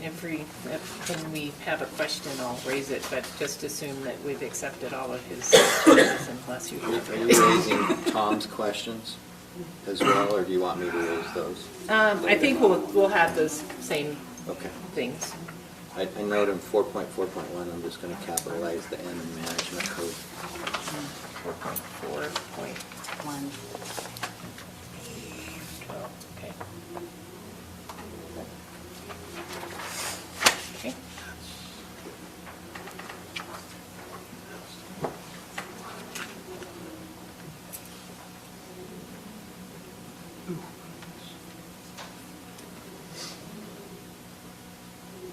Show me where the golf course is going. It's the green. Oh, okay. Yeah, centrally located. So this is, what's this? A short course. Oh, cool. Oh, okay. All like the Yeah. chip So- course type thing. Yeah, like a kid's par 3 family course or Golf something. one, apparently. That's kind of what I'm, Yeah. Okay, 18 so where are we? holes is like exhausting. I've got one club I hit fairly decent. We're on If I can page- use it full We're on course, page 8. We're having That's full fine. conversation. Yeah. It's easier to pack Does my anyone have clubs. anything on page 8? So what section numbers, when I'm looking at the black line, page 8? Well, and that's where my problem is. On my, a Your lot of my, 4.41 is page 8. a lot of my Yeah, questions are on the old document. 4.5.2 is page 8, right?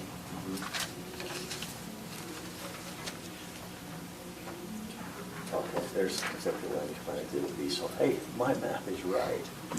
I've got something right in my book. Didn't we decide that was wrong? Oh, No, that's right. it's not the map. Exhibit It's- B I see, is the yeah. conceptual land use plan. Okay, so nothing on 8? Well, so that was where we had a couple comments on Member McConnell's edits. On page 8? On which numbers? On 4.5.3. Oh, so that's 9. Page 9. Oh, sorry. Okay. My numbers are cut off, so I That's like all right, it. mine All are right. messed up too, Okay, so. all right. Page 8, nothing. Okay, so we're page 9.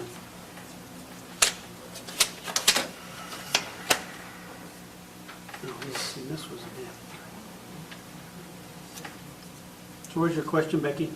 Oh, I'll let you guys go first. I had jumped ahead, so go ahead. So if we go to page 9, any problem in 4.5.2, we all accepted Bobby's, and then questions come at 4.5.3, right? Correct. Okay.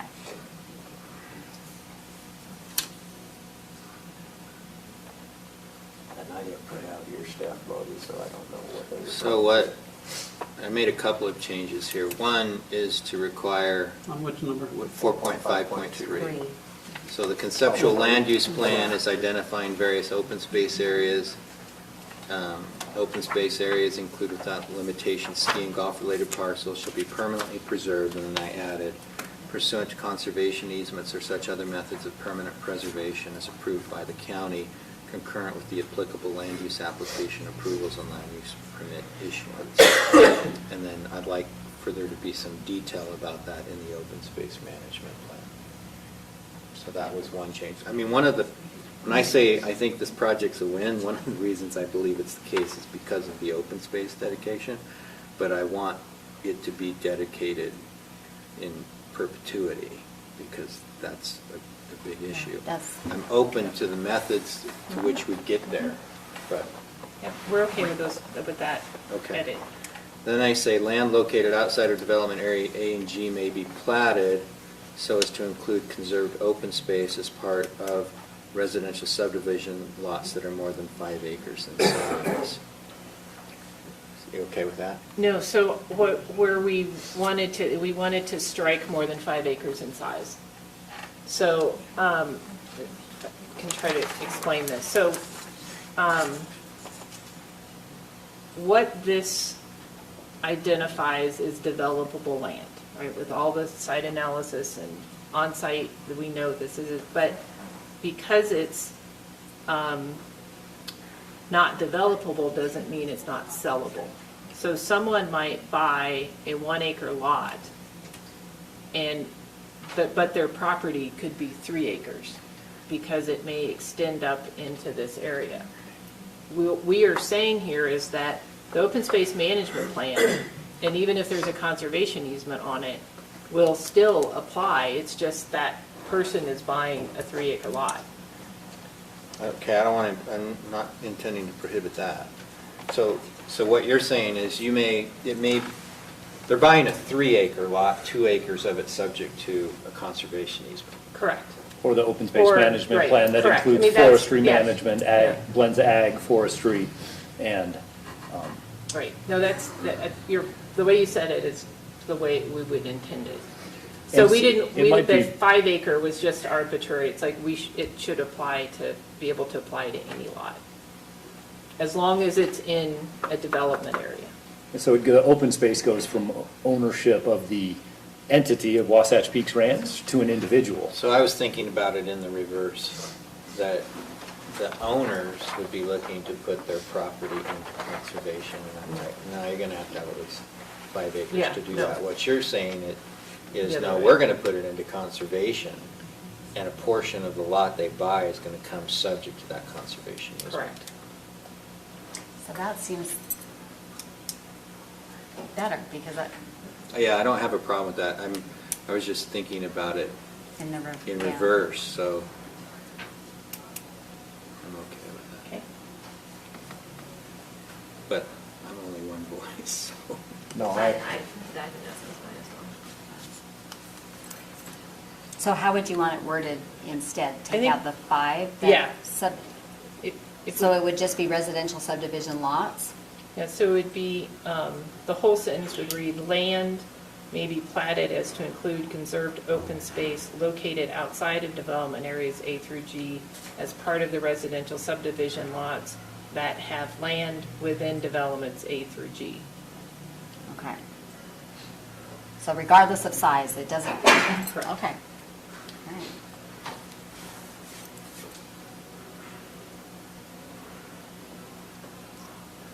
So in the next sentence, the owner shall record against such deed. At this point, that would be recorded not by the owner, it would be recorded by the developer? Yeah, so the owner in this The owner in development. this one is them. Yeah. Is- okay. Right, the owner All right. in this development agreement is the Is developer. developer, okay.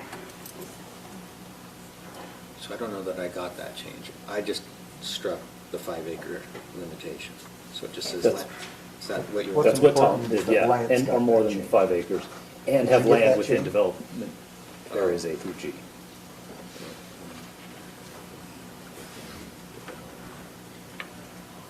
There it is. Put a belt on this as well, okay. All right. Then I added, and I don't know if you don't have issue with this, I don't need to read it to everybody. Yeah. We did have a question about it, so in essence. Which one's that? So I added a provision that basically said that these individual subdivision lots can't be subject to the Utah Farmland Assessment Act. They can't be put into Greenbelt. I don't mind your large open space areas being put into Greenbelt, but again, that goes to the other benefit, the economic benefit. There's the open space benefit from my side, and then there's the economic benefit. If you guys do lots that are 5 acres or larger, and they put a agricultural purpose on them, then all of a sudden, that promised tax benefit, that not promised, expected or anticipated, planned for tax benefit goes away. But it doesn't for the residents. So the resident isn't subject to Greenbelt. The resident gets taxed full rate. And the economic impact study that we did only looked at the Residential, value not of residential, not the value of the remaining land. So the numbers that we estimated would not be impacted. So there, some of these lots may be 100 acres. And that owner is probably going to want to take 90 of those. I mean, they might want to take 90 of those and put it in Greenbelt. But their assessed value of that $15 million home isn't affected by that.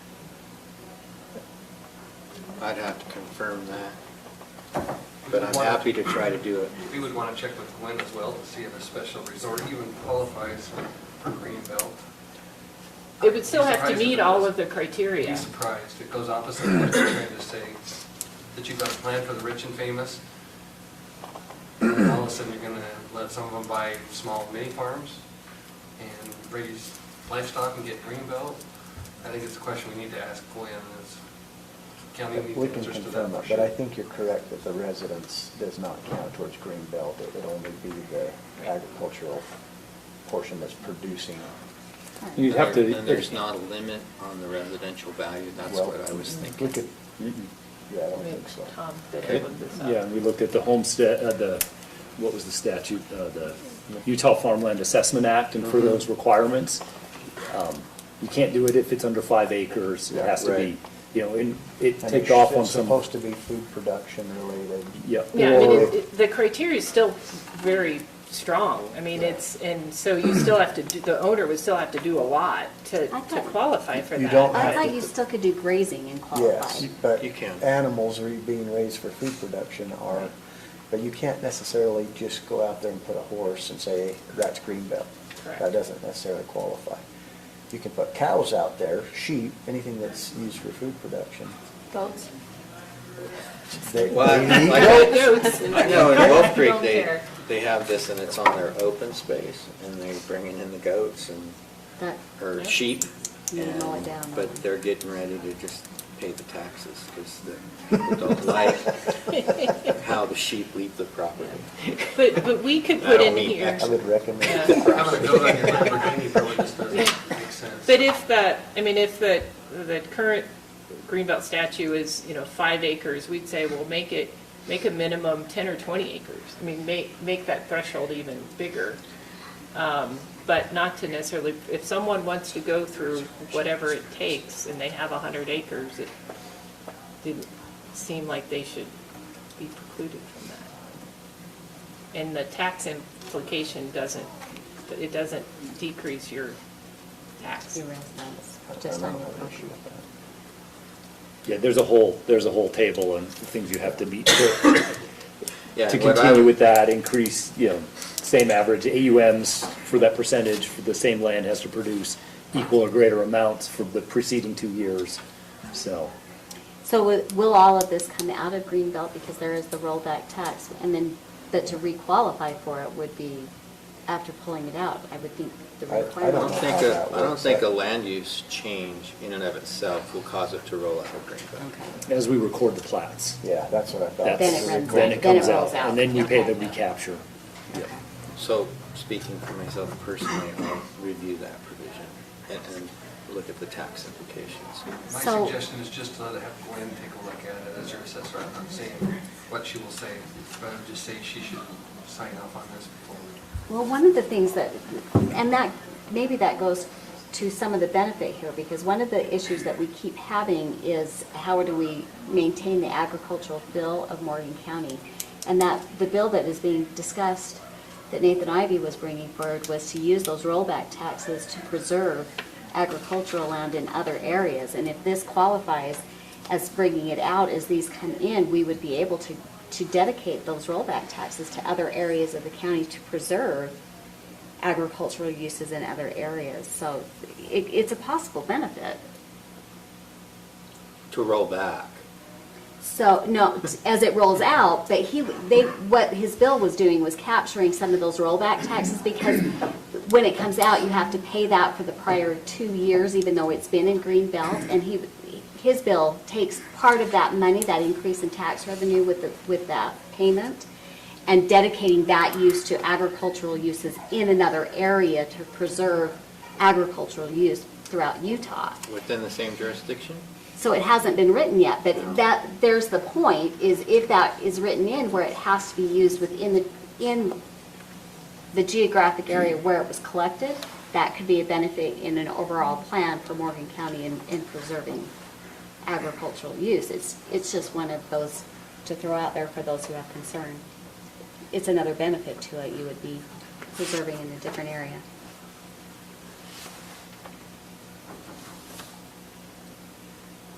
Okay. 4.5.4. We didn't have any other questions on your edits on this page. I had a question about 4.5.6. Where does non-residential buildings exceeding 62,000 square feet? That's come the from? Is that International the- Fire Code. Okay. That's the IFC. I just can't, I'm like, what is Saudi it? Arabia. It must couple have, palaces. make sense to someone.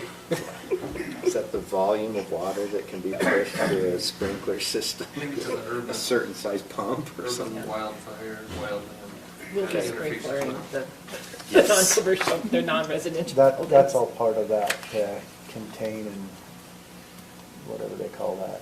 When they get that big, firefighters don't show up to fight the fire. It's out when they get there. They go in to do their inspections and that kind of stuff. Anything that big is sprinkled in the way that, the doors automatically close. It contains the fire wherever it's located. The sprinklers in that room put it out. And no firemen's going through a burning building trying to find the fire. So I had other changes in 4.5.6. Are those okay? Yes.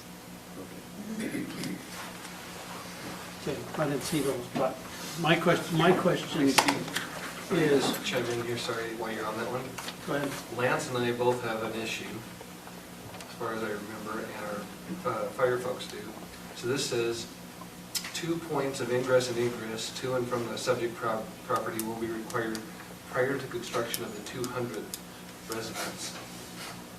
My position is you should require that the day any contractor goes out there to build the first house. So the chance of injury is just as bad during construction as it is when the 200th house is built. And if they've got the right-of-ways, then they can show us up front that they've got the right-of-ways and 2 ways in and out. Am I misspeaking, Lance? And we mentioned this in a meeting with Ed and Becky a few months ago. It's made it back into this draft, but I'm against that Well, from a legal that's- perspective. And that's been, I mean, I'm going off of the old draft, and then I got the new one. And that's part of my question, is your ingress and egress. I mean, right here, it's on the old draft, it was the 20th single family, and now you're to the 200th unit. And I have an issue with that. I'm like them, you know what? It's just as big a hazard if you have one person up there working as if you have 100, and we need to have access to it. We need secondary access, and I think it should be built before you start doing any construction.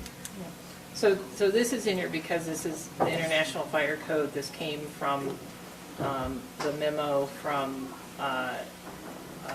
Chief Chuck- Tandy. Chief Tandy. And, I mean, I would say that a construction worker getting injured does not need 2 ways in and out.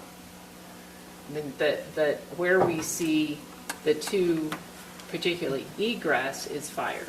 So Okay, it's- and what it's have we got summer. going on right now? Yeah, so it's summer egress, second point of egress. And that egress can happen in a lot of different ways, and you see it over in Deer Valley, for example, that second point of egress for a period of time is the cat track on the ski trail.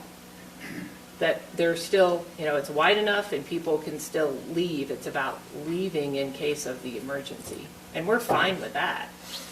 It's building, 10 miles of road to county standard because there's a construction worker on the site that might get injured. So that one person is not a value? No, they have a way No, out. they have a There's way a out. road. She's saying the second I'm saying the way out, second one. not a- Well, no, but okay, so how many times do we hear on the news that Big Cottonwood Canyon's had a slide and it's closed off their hours to get it cleaned out? Okay, I mean, you can't just limit this to summer secondary egress. This is a year-round thing that you're proposing. We're talking about temporary. So when we get to this, when there's residences up there, we will get that. But to have the first house that's under construction, that we have to have 2 roads, access roads to county standard is What? It's what we require from every other subdivision that I've ever heard approved. It's part of being a developer. You take the good with the bad, and you go by those rules. We're worried about health, safety, and welfare. We're talking about it, and you've got to get 4 votes, so if you get your 4 votes, mean, you get your 4 votes. I'm with them. Except for PRUDs. I think you need to have your primary and secondary roads done. But that's me. So the secondary road, is it an all-weather access or a fully paved road to county standards? If I'm not mistaken, it's just the all-weather access. I don't believe it has to be paved. The primary one does have to be paved. And Lance right now, will- your secondary access is down through Sand. Peter Mm-hmm. at Hicks, right? And the north end, we have prescriptive easement rights on the north end as well through Jacobs Creek down there, across the canal and across the bridge there by exit 92. Oh, okay. Yep, so. So you have 3 actual accesses. Mhm. They're just not. Not the paved. county Not standard. built. Yep. And we'll get there, of course. There's reasons to accelerate that, but, IFC code it's not 200 homes, it's 200 multifamily unit. We're not gonna build 200 multifamily units, so, and there's a reason to have that earlier, but to provide that level of egress, and the concern is, you say winter, and snow slides down in the Cottonwood Canyons, that's a very narrow canyon that a major road runs up with lots of people. This is a residential development that is not exposed to avalanche dangers until you get up into the ski area where those will be mitigated. So, the real concern is that second point of egress is for life safety in and around fire. And that's why we went back to what the IFC code says. And it's 20 residential homes or 200 multifamily units unless the residential homes are sprinkled. So we took that right out of the IFC code from our conversations with Chuck Tandy on that second point of access. And within there, we've also looked at individual development areas that can have, call it a plat for an area that's being worked on, to have 2 points of egress in summer in case of fire, 2 points of access there, but not for the overall project. And that's where the discussions evolved to with our discussion, in our conversations with Chief Tandy and his concerns around egress and particularly fire safety.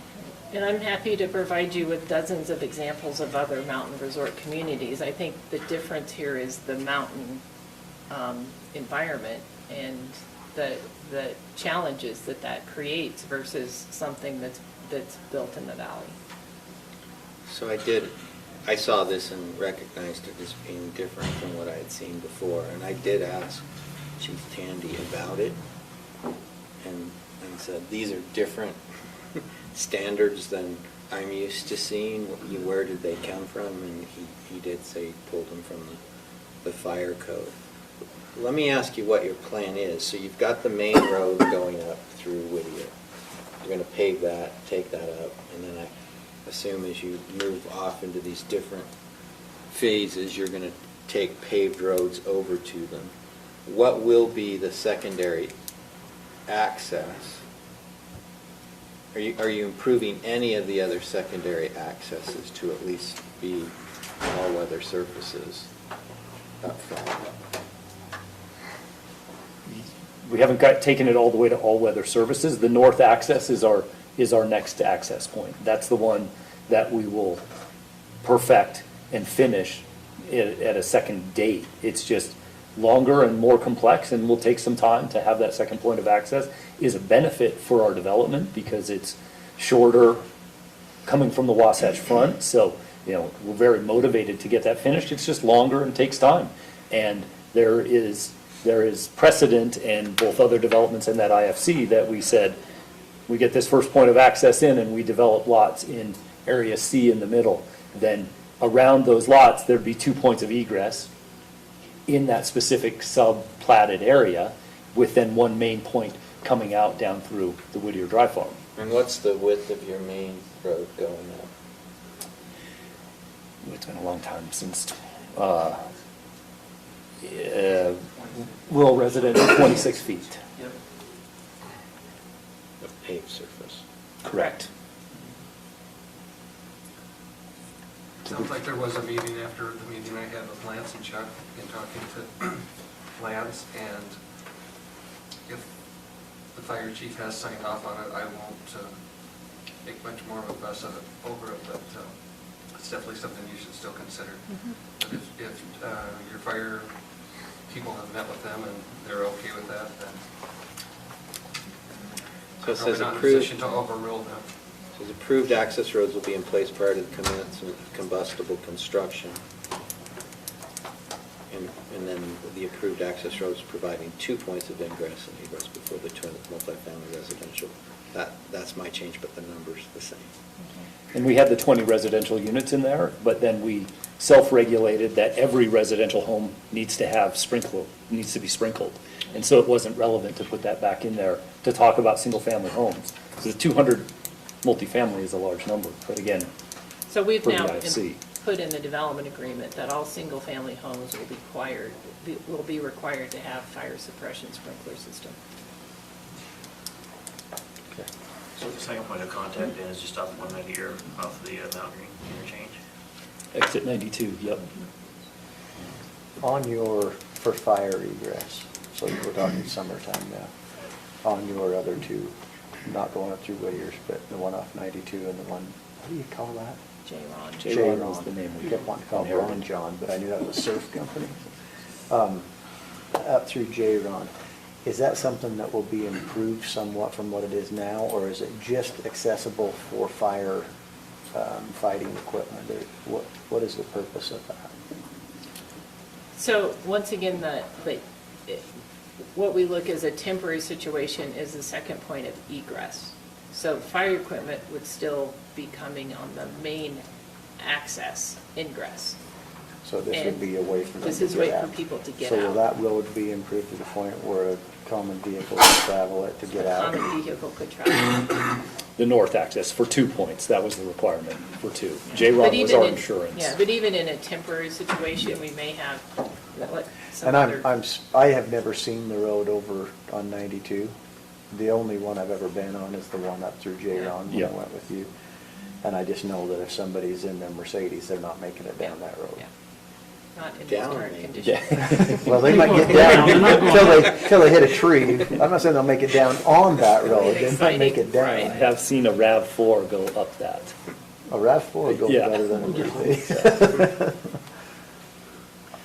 Okay, well, that's my issue. I disagree. I think we need to have our second access. That's my point. Any other questions on 9? Okay. Page 10. Required infrastructure.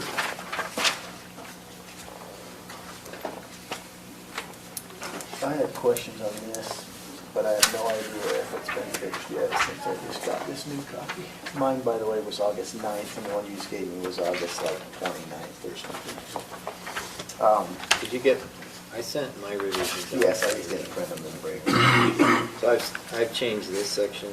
Well, let's go through yours Kind of so got that it. maybe it'll answer my It's quite question. colorful. Yeah. I didn't ever see yours. Bobby is so helpful with the Oh, colors. I'm sorry. Just so I can work off the same sheet. Okay. Because you should check my changes. Well, you do this for a living, so you've got some good changes. I just wanted to be in on the CC. So the first in A, B, and C, I was just being specific, is that the division of drinking water, I don't think you guys had an issue with that. This appeared in several places, to require the county engineer and his coordinator with county building official to represent the county during the construction and installation of all culinary water infrastructure and facilities, to conduct necessary construction inspections, and to provide any reports to the county and the owner. Said inspections are county information only and shall not be construed as approvals or rejections. So I struck that whole paragraph, and I want to know from the staff, on a private water system, what inspections are we doing? Or is the Division of Drinking Water doing that? Division does all of those. They should be the ones approving that. And then if we want to just be there to check and look at it, I frankly think that should be part of the infrastructure completion agreement when they go to approve it, the inspection protocol and all of that, and probably in more detail than this. So I just removed that every place that it appeared, because it's like, I didn't want to take the time to put the specificity into this agreement, because I think it belongs at the infrastructure improvement level. Yeah, we agree. And then,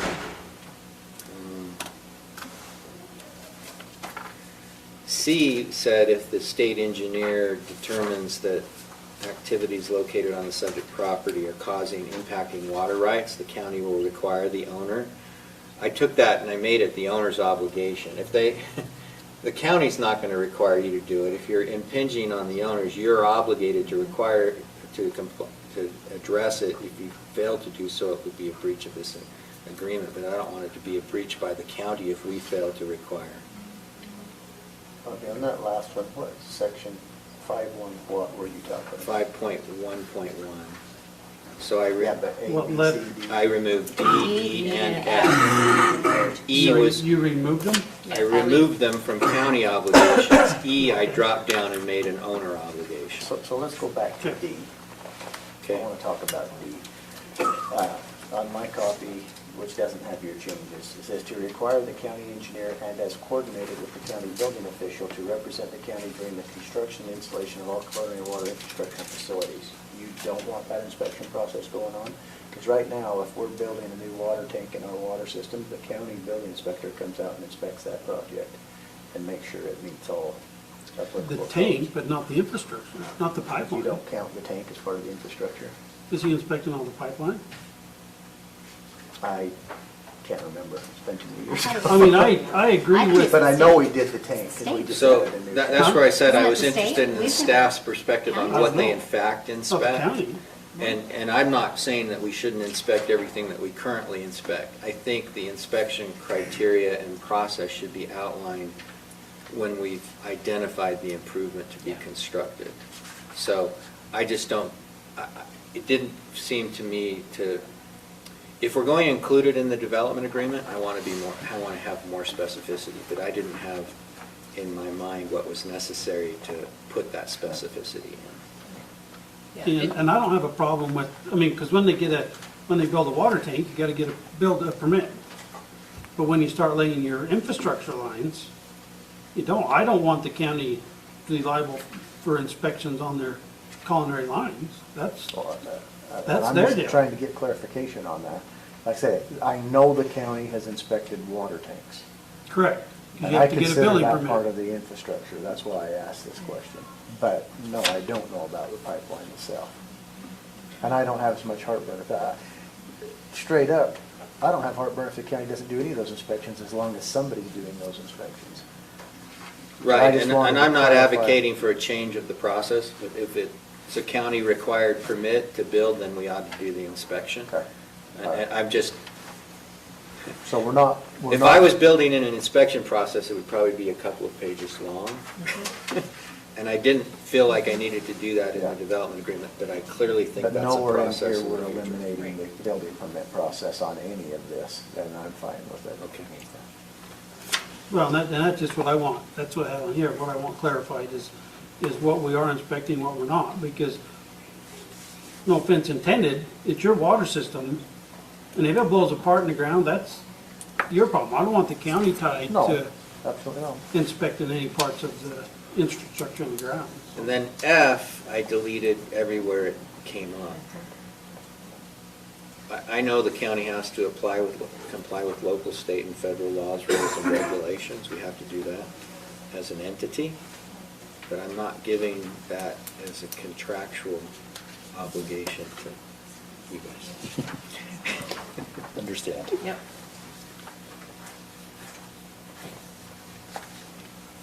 Okay? Any other questions on 10? We had one. Okay. 5.1.2 on A, we just wanted to clarify your comment on part of the application for the first building permit of the subject property to create the culinary water service provider. We wanted to clarify that first building permit was for a residential or a commercial building, because we'll need a grading permit for the road. And we can start on that before we have our culinary system created and in place. Obviously. Yeah, I don't have a problem with that. Okay. So you're clarifying, say that again, commercial or Yeah. So residential? it says first building permit for commercial or residential building Okay. for the subject property. All right.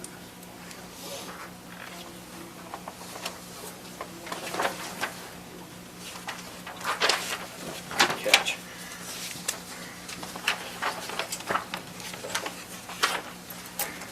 Okay.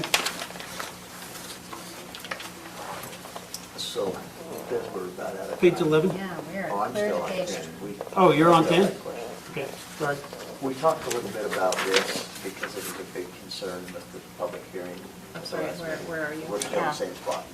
I'm still talking about, I was seeing if all my questions were answered with Roberts before I brought anything up. And just because we're gonna run out of time before we can address any other pages, so I'm gonna go ahead and ask this. Just to reiterate, talk to me about the location of your wells. I know we talked about it in the last meeting, but let's just reiterate it one more time. Where is the planned location of your wells for snowmaking and your entire water system, and whether or not they're the same system? So there would be two lines, so it's Okay. two systems. There's gonna be a culinary system and then a irrigation snowmaking system, so it'd be a dual loop system. And the hydrogeological studies say the best location for the volume of water we need is on the north end of the property, down along the river bottom. We think that is where you don't have to drill as deep. There is water available at 8,000 feet, and we would probably identify an 8,000-foot well location for the future. If we want to drill a well more than 1,000 feet deep up for a snowmaking pond, you get a pond up high, you get head pressure coming down. But the majority, and right now, the plan is for all of the culinary and the majority of the irrigation to be located on that north end of the property down by the river bottom.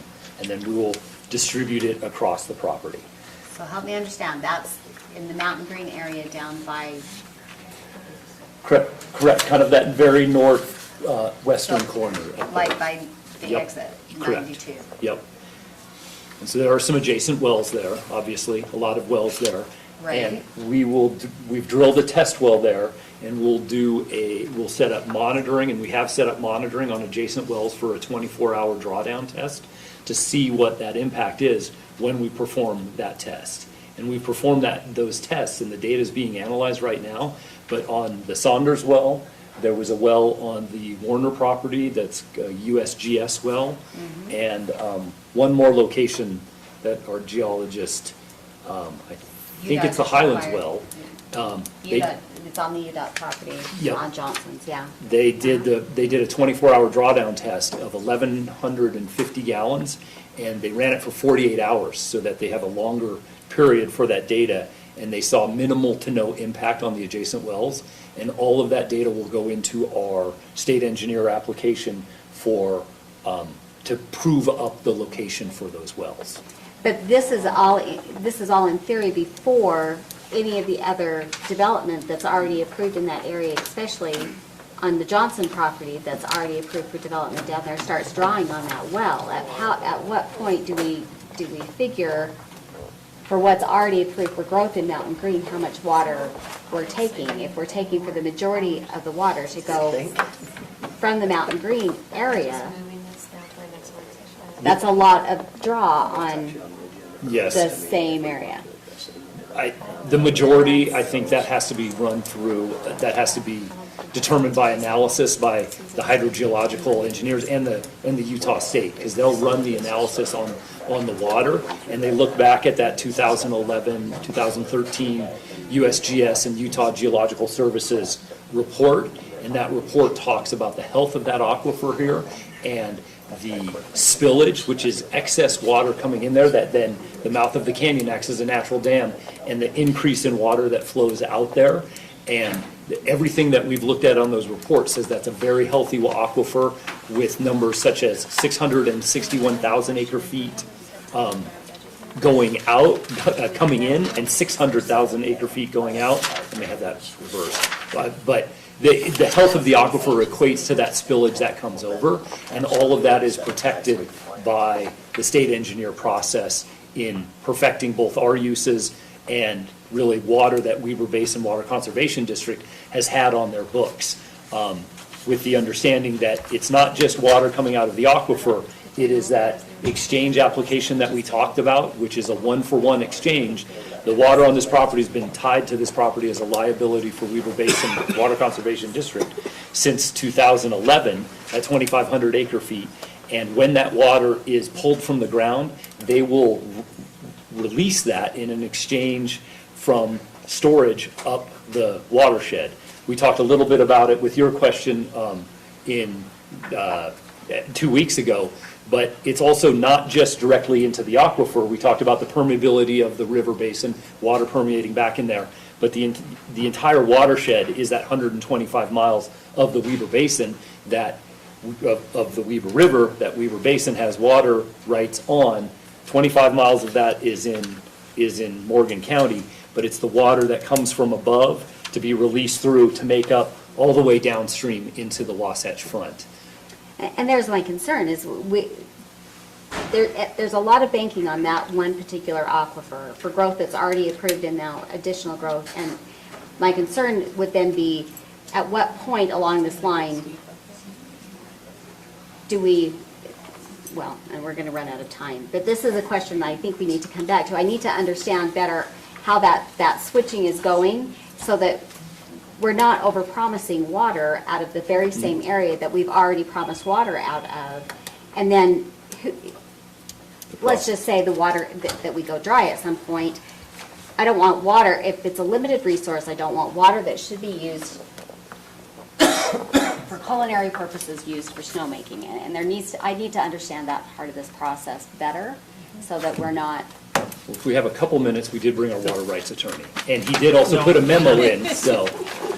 We're done. We got to Send me start your our memo. council meeting. I think you got At the end of our it. council, meeting, part of our agenda is, we have another part of the Wasatch deal. We'll talk about rescheduling and continuing this work session at that time when we want to reschedule that. Somebody made it Okay. afterwards. It didn't even have it. They just passed it down, so I had He likes it, because it's on the agenda. we're okay. That'd be good. I would actually. you got page 12. Come on.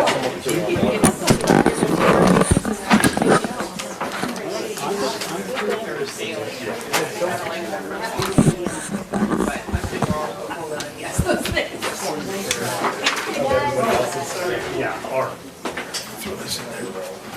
Which is where you need to put as far as.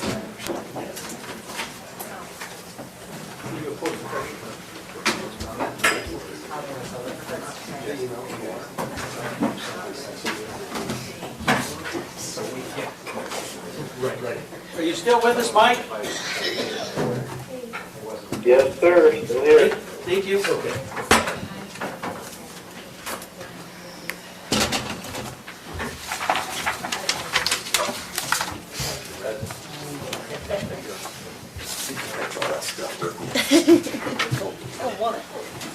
Leave it in that This is basket. my memo on the water. I found it. You can do the same thing, and have a full-time job. Why? You want this, Sarah? Is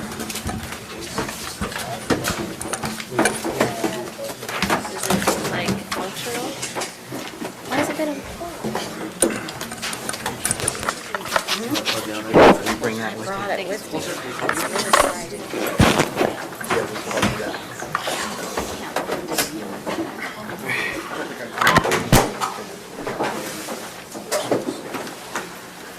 for fire mitigation. Where's the juice? Not working? You bet.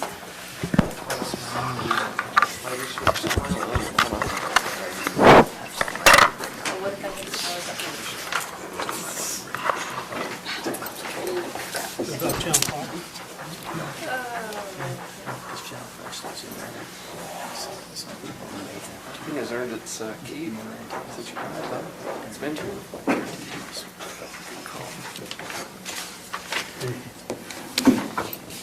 But I'll bring that up if you want me to, Oh, at the same time. No, no.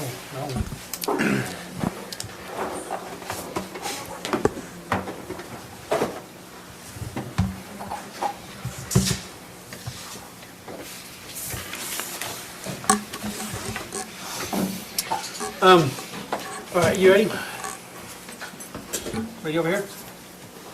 Okay. I'd like to welcome you all to our Morgan County Council meeting this evening. We will start with a prayer and a pledge, and that will be offered by Member Cannon.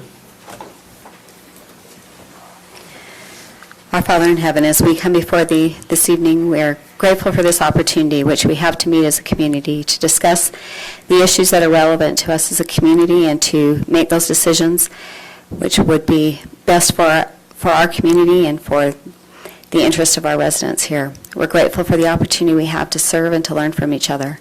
We ask that we will have the spirit of cooperation and understanding with us as we discuss these issues. We ask Thee to be with those members of our community who are in need at this time, that they will have thy spirit and thy comfort with them. And we say these things in the name of our Savior, Jesus Christ. Amen.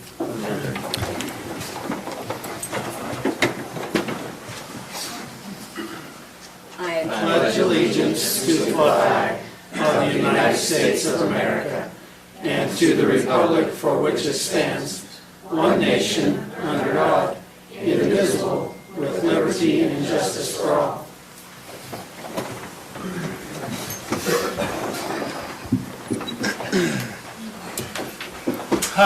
Once again, I want to welcome you. Member Newton is on the phone, so he can hear what you're saying. He will speak up if he has any questions. If you have cell phones, if you guys could silence them, or if you need to take a phone call, if you would walk out. that would be greatly appreciated. A motion to, I want to move approval of the minutes to the last of the meeting. If there's no issues with that, a motion to approve the agenda from a member of the council. So moved. Member Cannon, do you have a second? Bobby. Second. Member McConnell? All those in favor? Aye. Aye. Any opposed? Conflicts of interest with any members of the council on any items on the agenda? Okay, none. Going to have a public comment period. There's some items on here that are not public comment items. So if you have issues with anything that's on the agenda, you need to do it at the public comment time. So we're going to go into public comment, and if when you come up, if you'll state your name for the secretary, we would appreciate it very much. Just for the entire agenda, or is it just for Yeah, for the entire Entire agenda, because agenda. we don't have any public hearing items on the agenda. the, okay, well, I guess I'll stand on this. So, enjoy you. Scott, you want to join me? Okay. So I think I think this is our only time we have any kind of public recourse regarding. Okay, could you tell us who you are, please? Oh, sorry, my name's Scott Hill, and I'm Jason Summer. Yeah, we're neighbors. yeah. So we just want to make sure that when agenda item number 4 is addressed, there's been some discussion, I know, with the developer, with some of the other members of the neighborhood, members of the HOA, regarding river access. There was an initial map that was kind of put out when a lot of us purchased our properties that provided river access. It's since been changed, and I understand some of the reasoning. I also understand there's been some discussion. I don't know what the final outcome has been, but the latest version of the river access that was presented is very limiting. And so just want to make sure that we come to an amicable agreement between the developer and our neighbors that provides a river access that's more in line with what was originally proposed. And I've got some documentation. I don't know if I need to submit that or still kind of figuring out how this whole process works, but. Okay, well, it's not a two-way dialogue, it's basically you get up and tell us what your complaints are, and Okay. So with the river access, as of right now, if you go through it, there isn't any river access technically. There's access to Union Park or Union Pacific land, which has the river that goes through, but there isn't actually, the only spot that actually has a river that comes through with it, give us actual river access is in 3 of the lots. All we want is actually leave exactly what they had in place, but a walking easement that would allow us to be able to get over and be able to access that river. So we're not trying to change the trail that they have permitted, that they have actually put in place. We're actually fine with exactly what that is. We just want a walking easement of Mason, so we actually will always for sure have river access to it. So in case Civic comes along, they say, okay, no one's allowed to go back on this property. Well, if they do that, then nobody has river access except for 3 lots out of the entire subdivision. And so that's where we want to protect our river access that we were promised when we bought our lots. okay. So I'm assuming you are residents in Whittier Estates then? Yes, we are. Okay. We're representing, there's a whole bunch of us that are here representing our own Okay. investment that we put into it. So I don't know if you have any other questions for us. Is there anything else that we need to, I can show you what we propose, what we want to do, but I don't know what you guys want from us. Mainly just voice your concerns, and then we can address it when we get down to number 4. Okay, Thanks, sir. thank you. Okay, thank you.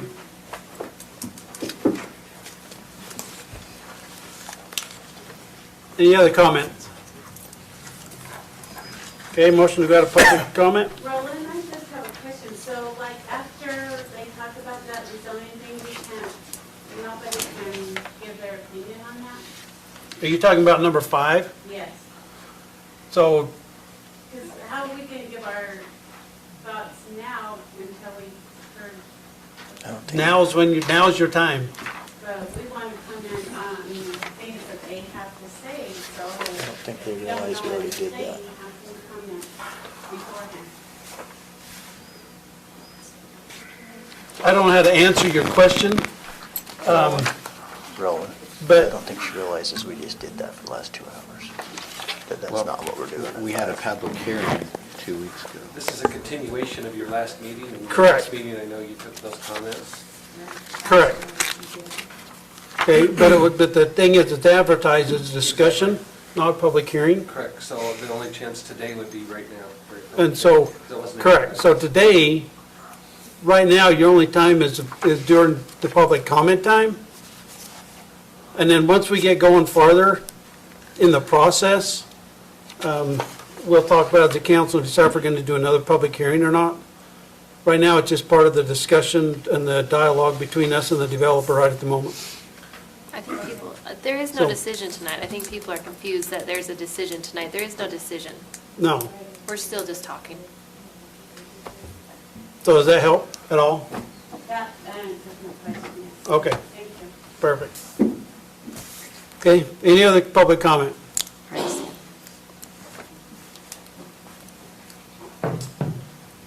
Your name, please. Huh? I won't be that long. I'm Mauricio Melendez. I'm here as part of the chamber. I just wanted to give you guys kind of an update as what we're doing. So some of the things that we have, we're scheduling about 13 different businesses that we're actually going to go and meet within the next 2 weeks and see how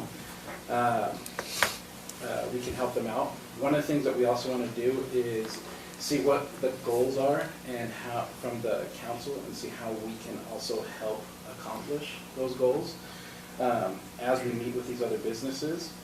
We also have approximately 70 members that are members of the chamber right now, that are led by a 12-member committee.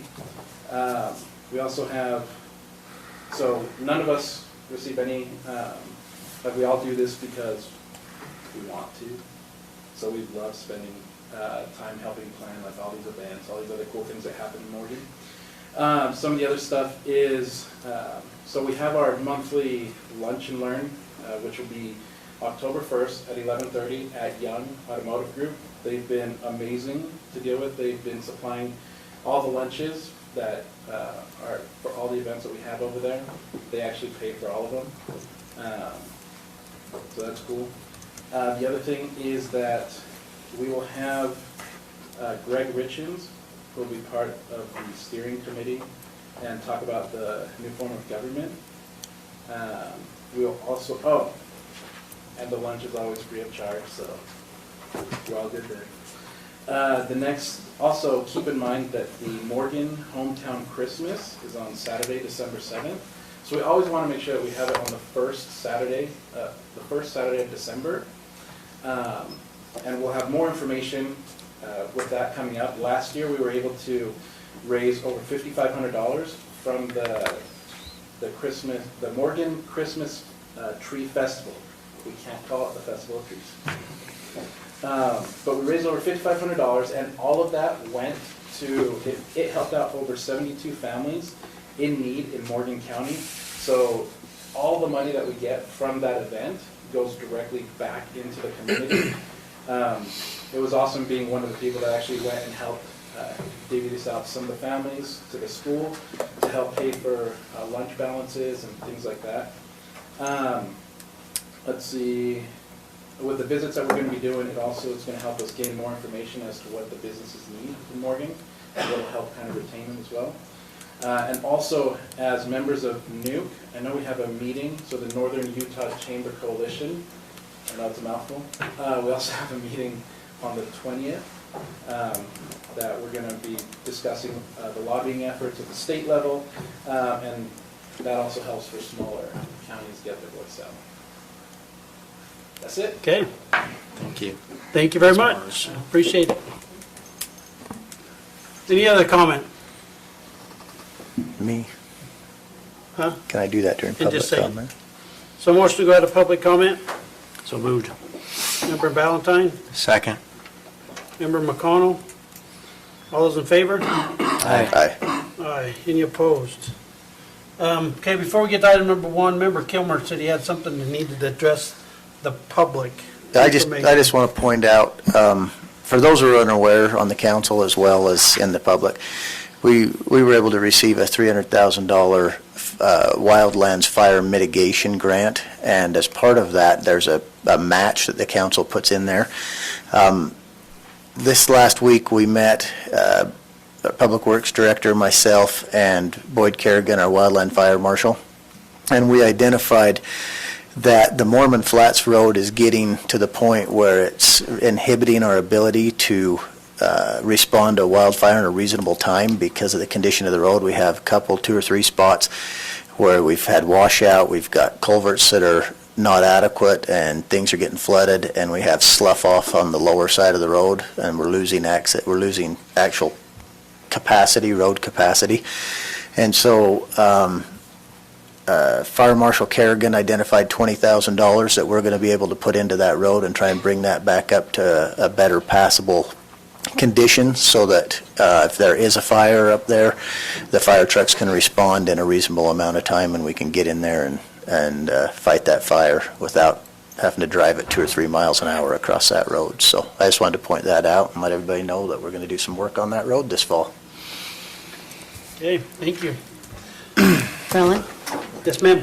I need to offer a public thank you to Mauricio for anyone who did not know or is still looking. Thanks to Mauricio, our Morgan County Tourism website is up and running. You should check it out. We appreciate his help through the chamber in getting that done. And it will link from our county website starting tomorrow as soon as Jeremy puts it on there. So appreciate it. Thank you, Mauricio. Okay, thank you. Okay, number 1, Boyd.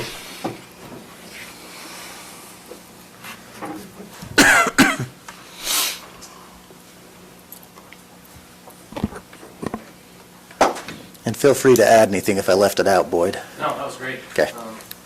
Yeah, I was super happy to find out about that grant money, and that road's needed some attention for a long time. So, seeing the opportunity and working with you and hoping Yes, sir. to get that done. Yeah, this is just some photos of our new piece of equipment for wildfires and or any rescue.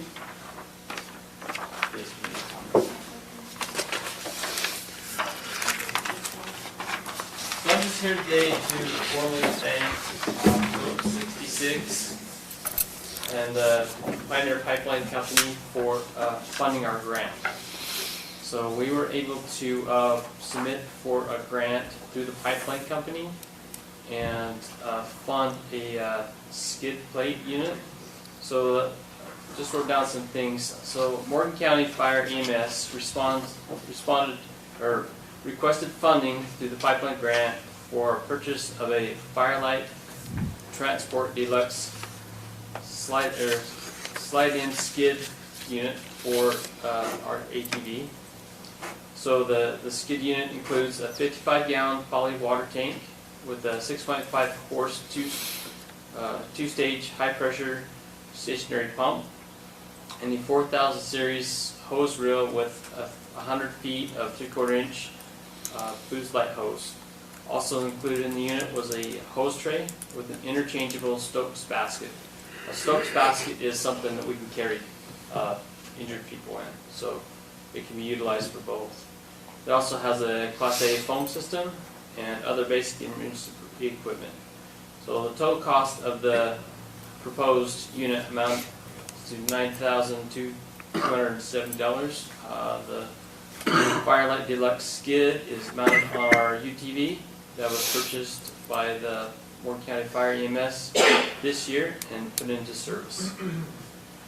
So just wanted to formally thank those guys and thank the Morgan County Fire Department and its staff for help writing the grant and getting it pushed through. A lot of hard work, but we got the check for it, and so it's now in service. So I just want to formally thank those guys and thank the fire department for all that hard work on that. So I'm not building anything. I'm not paying full attention in the room. So Hey, well. you guys can be aware of where that's at. Thank you. Thank you. Okay.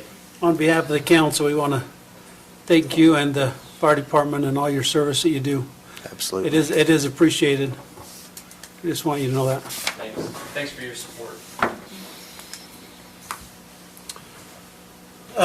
Bonnie called, she was unable to be here, so we got two refund approvals, AT&T for $7,424.82. And we have a Pioneer Pipeline for $2,768.55. So with that, motion, Can you do that in one, or do you need two? it depends if you want to divide them or if you want to just do them in one. Two. Chair will make a motion to approve the centrally assessed refund for AT&T Incorporated, State Assessed Appeal number 18-1339 for $7,424.82. Okay, a motion by Member Kilmer. Do I have a second? Second. Second by Member Valentine. All those in favor? Aye. Any opposed? Aye. Was that a for or an opposed? That was a 4. Thank you. Okay. Philip 66. Chair will make a motion that we approve the State Assessed Appeal for Pioneer Pipeline number 18-1414 for $2,768.55. Motion by Member Kilmer. Do I have a second? Second. Member Swan. Clarification, please.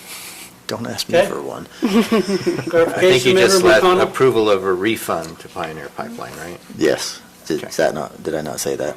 You just Did I skip approval that? of appeal, yeah. Okay. Sorry. Okay. All those in favor? Aye. Any opposed? Okay.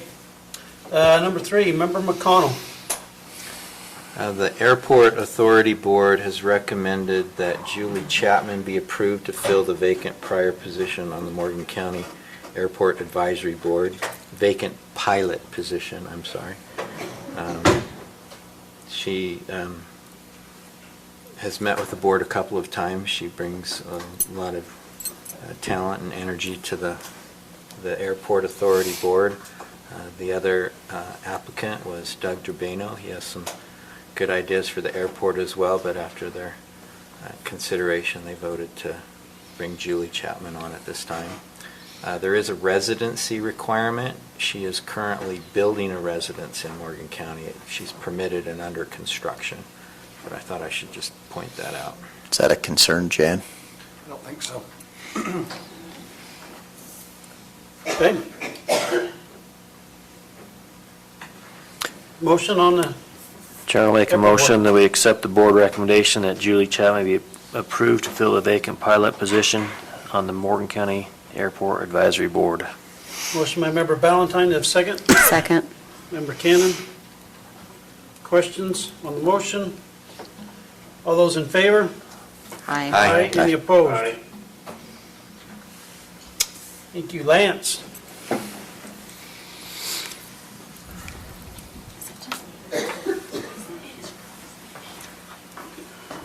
Good evening. I get the projector to work for some reason, so I'll just cover the staff report. This is a final plat application for the Whittier Estates Phase 4. It's 8 lots off of 3900 North and Mahogany Drive. This will be obviously the 4th phase of Whittier Estates.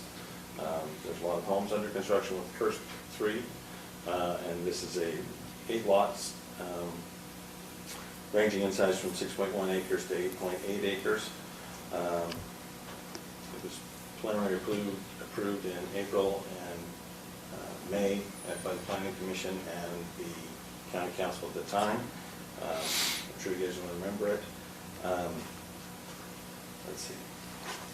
I think it's important to point out that the culinary water and hydrants are going to be charged by Peterson Pipeline. That will require membership of all 8 lots in that Peterson Pipeline Association for that. They don't necessarily have to know. And so that will be a requirement of the plat and the development. Another parcel is being preserved for the Peterson pipeline. It's parcel A at the north end of the property, and it's reserved and just be a utility parcel. To address some of the concerns we heard earlier from the public, this has been a long process. This concept plan started, I believe, in 2015, and it's evolved over time, and there's been changes. The preliminary plat was approved with a very similar lot layout. There were several conditions that have been met, and so now they're asking for final plat approval. The utilities and the improvements are all along Mahogany Drive, and so there won't be any requirements for additional utilities in the area. Any questions? So the trail that they mentioned, So I believe there was a trail in the original concept plan that went around the entire Wasatch Peaks, Whittier State property. I don't know why that's on my mind. I don't know. Sorry, that happened. That's my worst slip. Anyway, so there was a trail shown in the original concept plan. It was not kept or maintained. There is a trail that goes from the north end of Mahogany Drive along the edge of the property to the Peterson pipeline. I believe that's really the access road for the pipeline, and that connects to the river there, but that's the extent of it as it's been proposed in preliminary and now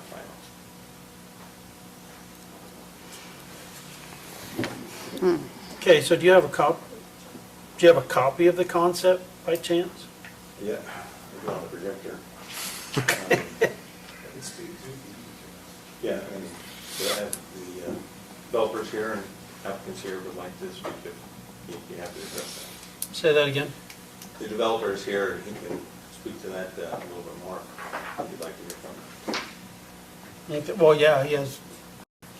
Any more questions for staff? Okay.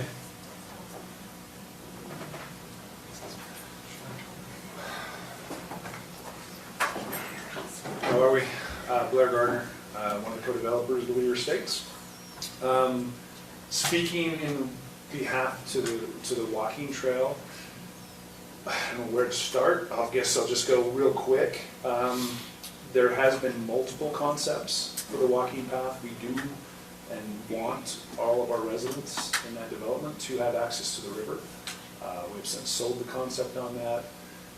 And as you know, it's hard to make everyone happy, unfortunately, but in the concept that we have finalized, we actually did have a homeowner resident that we understood was the primary voice that spoke for everyone. I have since communicated with him, Bryce Anderson. If he's not communicated with these folks, then that's why I'm more than happy to address it now. One of the original concepts was to be a circular. The concept that these folks are talking about was right in the middle of the development, heading straight east. I call it east, but straight to the river. Was the original want. As things evolved and working with the water company to make sure that there was not 8 well sites, and for the water company to have a secondary water system and location for a secondary well, which they're, by state law, they need to have one. So they do have a backup system. It also worked where the current walking path is, simply because that's where the storm drain outfalls into the river. So the combination of all those elements is one of the reasons that was identified, because where Lance was speaking, if you can get it up there, it makes a lot more sense, I promise. The other alternative that we felt was the best interest of the homeowners was it did provide river access. It does not provide access to the back, it's not Fish and Wildlife, what's the DWR? DWR is on the south side, which, that's what we're talking about. Where's any river access? Because where it ends, it doesn't actually end at the river, it ends at the Union Pacific property. So that where that access does allow the homeowners to access the river, we also worked in agreement with the Peterson Pipeline Association that they actually install and maintain the pathway to basically not put that burden on the homeowners in the long-term HOA. So it is technically an easement that both satisfies the water company, where the storm drain outfall is, and you do have access to it, which I'd be more than happy to confirm that for you. Yeah, no, I know on that easement that goes back with the Peters Pipeline, I know that that's all good. We just want to make sure that. Okay, we just need the discussion coming this way. Yeah, sorry. So with that being said, that's the history behind it. One of the reasons we did look very strongly once the homeowners did come to our attention and said, listen, we want it here, we thought it might be here. One of the big issues with that and where it currently at is from a developer standpoint, it doesn't make sense, but from a homeowner standpoint, it crosses over multiple wetlands, which is going to pose a significant problem if we were to do that, which we can't. But if we were, then that would basically put a big burden on the homeowners to where they would have to apply for permits on the Corps of Engineers. And I've had this discussion with Lance. And so we were very much willing to cooperate as much as we could. However, this is the best neutral location, and it does and will provide full access to the river for the homeowners. And is that preserved pursuant to an easement, or? Correct. Yep. So it's actually, it's an easement from Mahogany running to the north, running along the north property line where the storm drain outfall property is.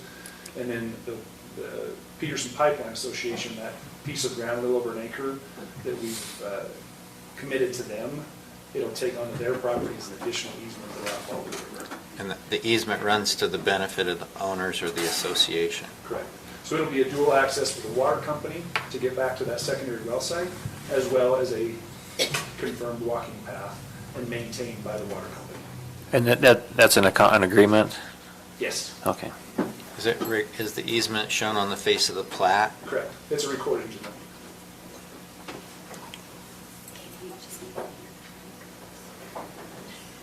Any more questions for the applicant?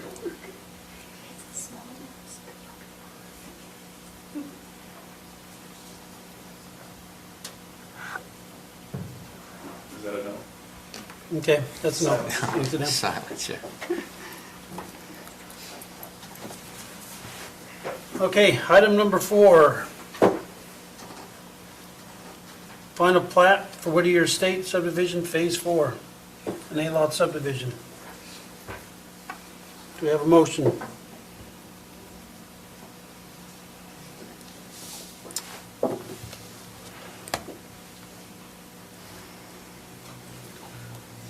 Mr. Chair, I will make a motion to approve the final plat for the Whittier Estate subdivision, Phase 4, an 8-lot subdivision along Mahogany Drive in Peterson. Motion by Member McConnell, have a second. I'll second. Member Swan. Questions on the motion? Do you need the application number in the motion?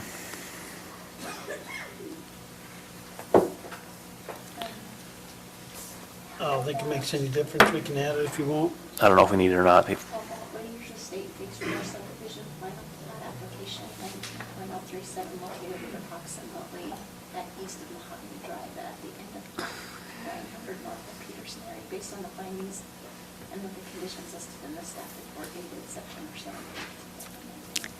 It's like you typed it in there. What she said. She's just reading them. Okay.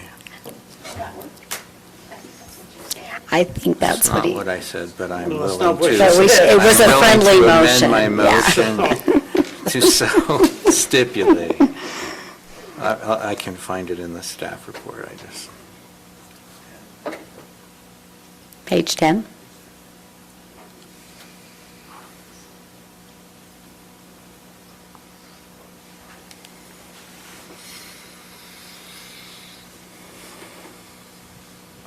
Did you find it? So you starting over? I've got the application. Chair, I would Go ahead. move to So amend. are we amending or removing?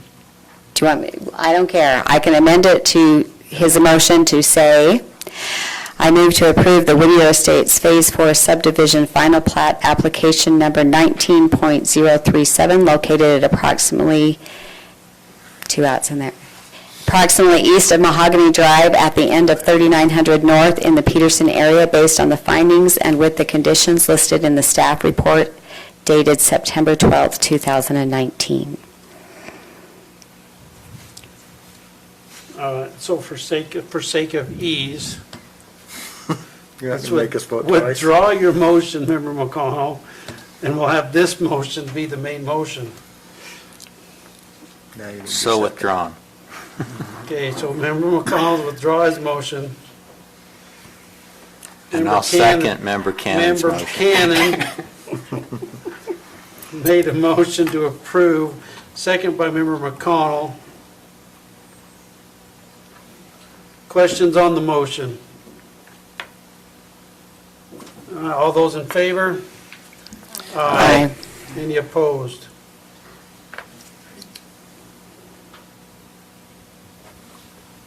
Okay, motion passes. If you guys have a minute later, we can discuss, but not right at the moment. Okay. Number 5, Lance. So part of this was discussion was our Wasatch Peaks. We just spent 2 hours on this deal. So the question is, do you want to have more discussion, or do you want to set a time to continue our work session and go over the development agreement? I would like to set a time to continue our work session, but I think we need to do that. Say that again? I think we do what Sarah, or Member Swan just said, just to continue that. Can we ask questions of the water rights attorney while he is here, or is he planning to attend again?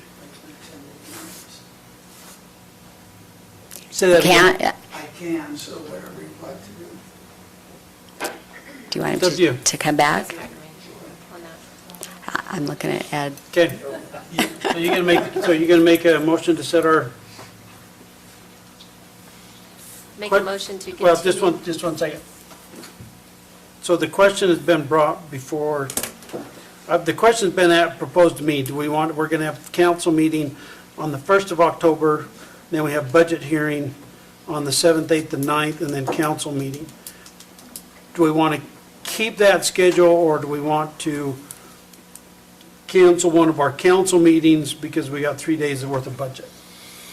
You already know what I'm going to vote, so. Yeah, I think I'm gonna interject here and say we gotta get this Wasatch Peaks thing done, so we need to keep our, I would recommend we keep our schedule. Not because I love meetings. Yeah. I just don't want this to extend on for years. Okay? Valid point. All right. So, you making a motion? Oh, I'll second her other motion.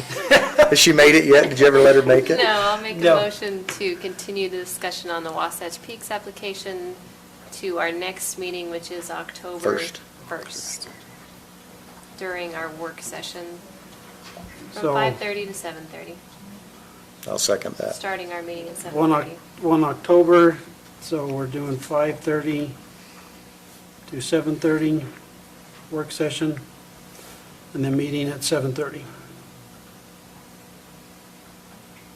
Okay? Motion by Member Swan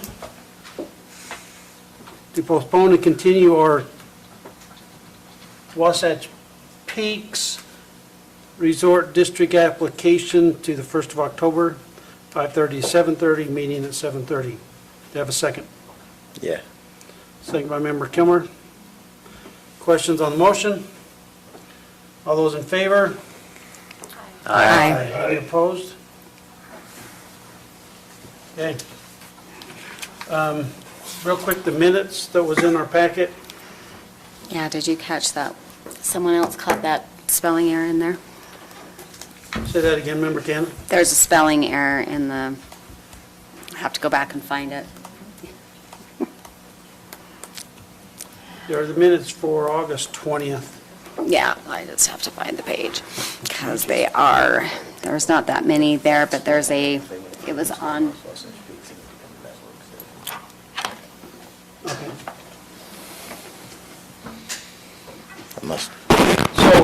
So we're just about done. I mean, we're just doing our minutes and then we're gonna be done. But for clarification, on the Wasatch Peaks, we've had a public hearing, and there was lots of pros and cons. So now, what we're doing right at the moment is we're going through their development agreement that they have proposed to the county. So if you want to hear what's in the development agreement, you need to come to the work session that starts at 5:30 to 7:30. And then you can get a copy of the development agreement. Correct me if I'm wrong, we get a copy from Lance in the planning department. And then that way you can read through it and kind of keep up with us on where we're at. And then during the public comment period, if you have issues, if you would address them. But like I said, this is going to be a huge deal. And amongst the council, we'll have a discussion on possibly having another public hearing, just because this is a big effect on the county. So I encourage you to grab that development agreement and look up, read it and get up to date on it. That would help a whole bunch and answer a lot of your questions. Okay. So other than that, if you want to wait for a few minutes, we're going to do our minutes and then we're going to adjourn and you all can leave. So, yes, ma'am. Member Haslam, we need to set a time for our budget meetings as well. Okay, let's do that after our minutes. Okay. So did we find our? Yeah, the council, that the planning commission does not thing a flag lot, we changed it to think a flag lot. Oh. Okay. Anything else? Did you get that? I did. Stacy? Yes. Okay, so with that, have a motion to approve the August 20th minutes with that minor adjustment. So moved. Member McConnell? Second? Second. Member Kilmer? All those in favor?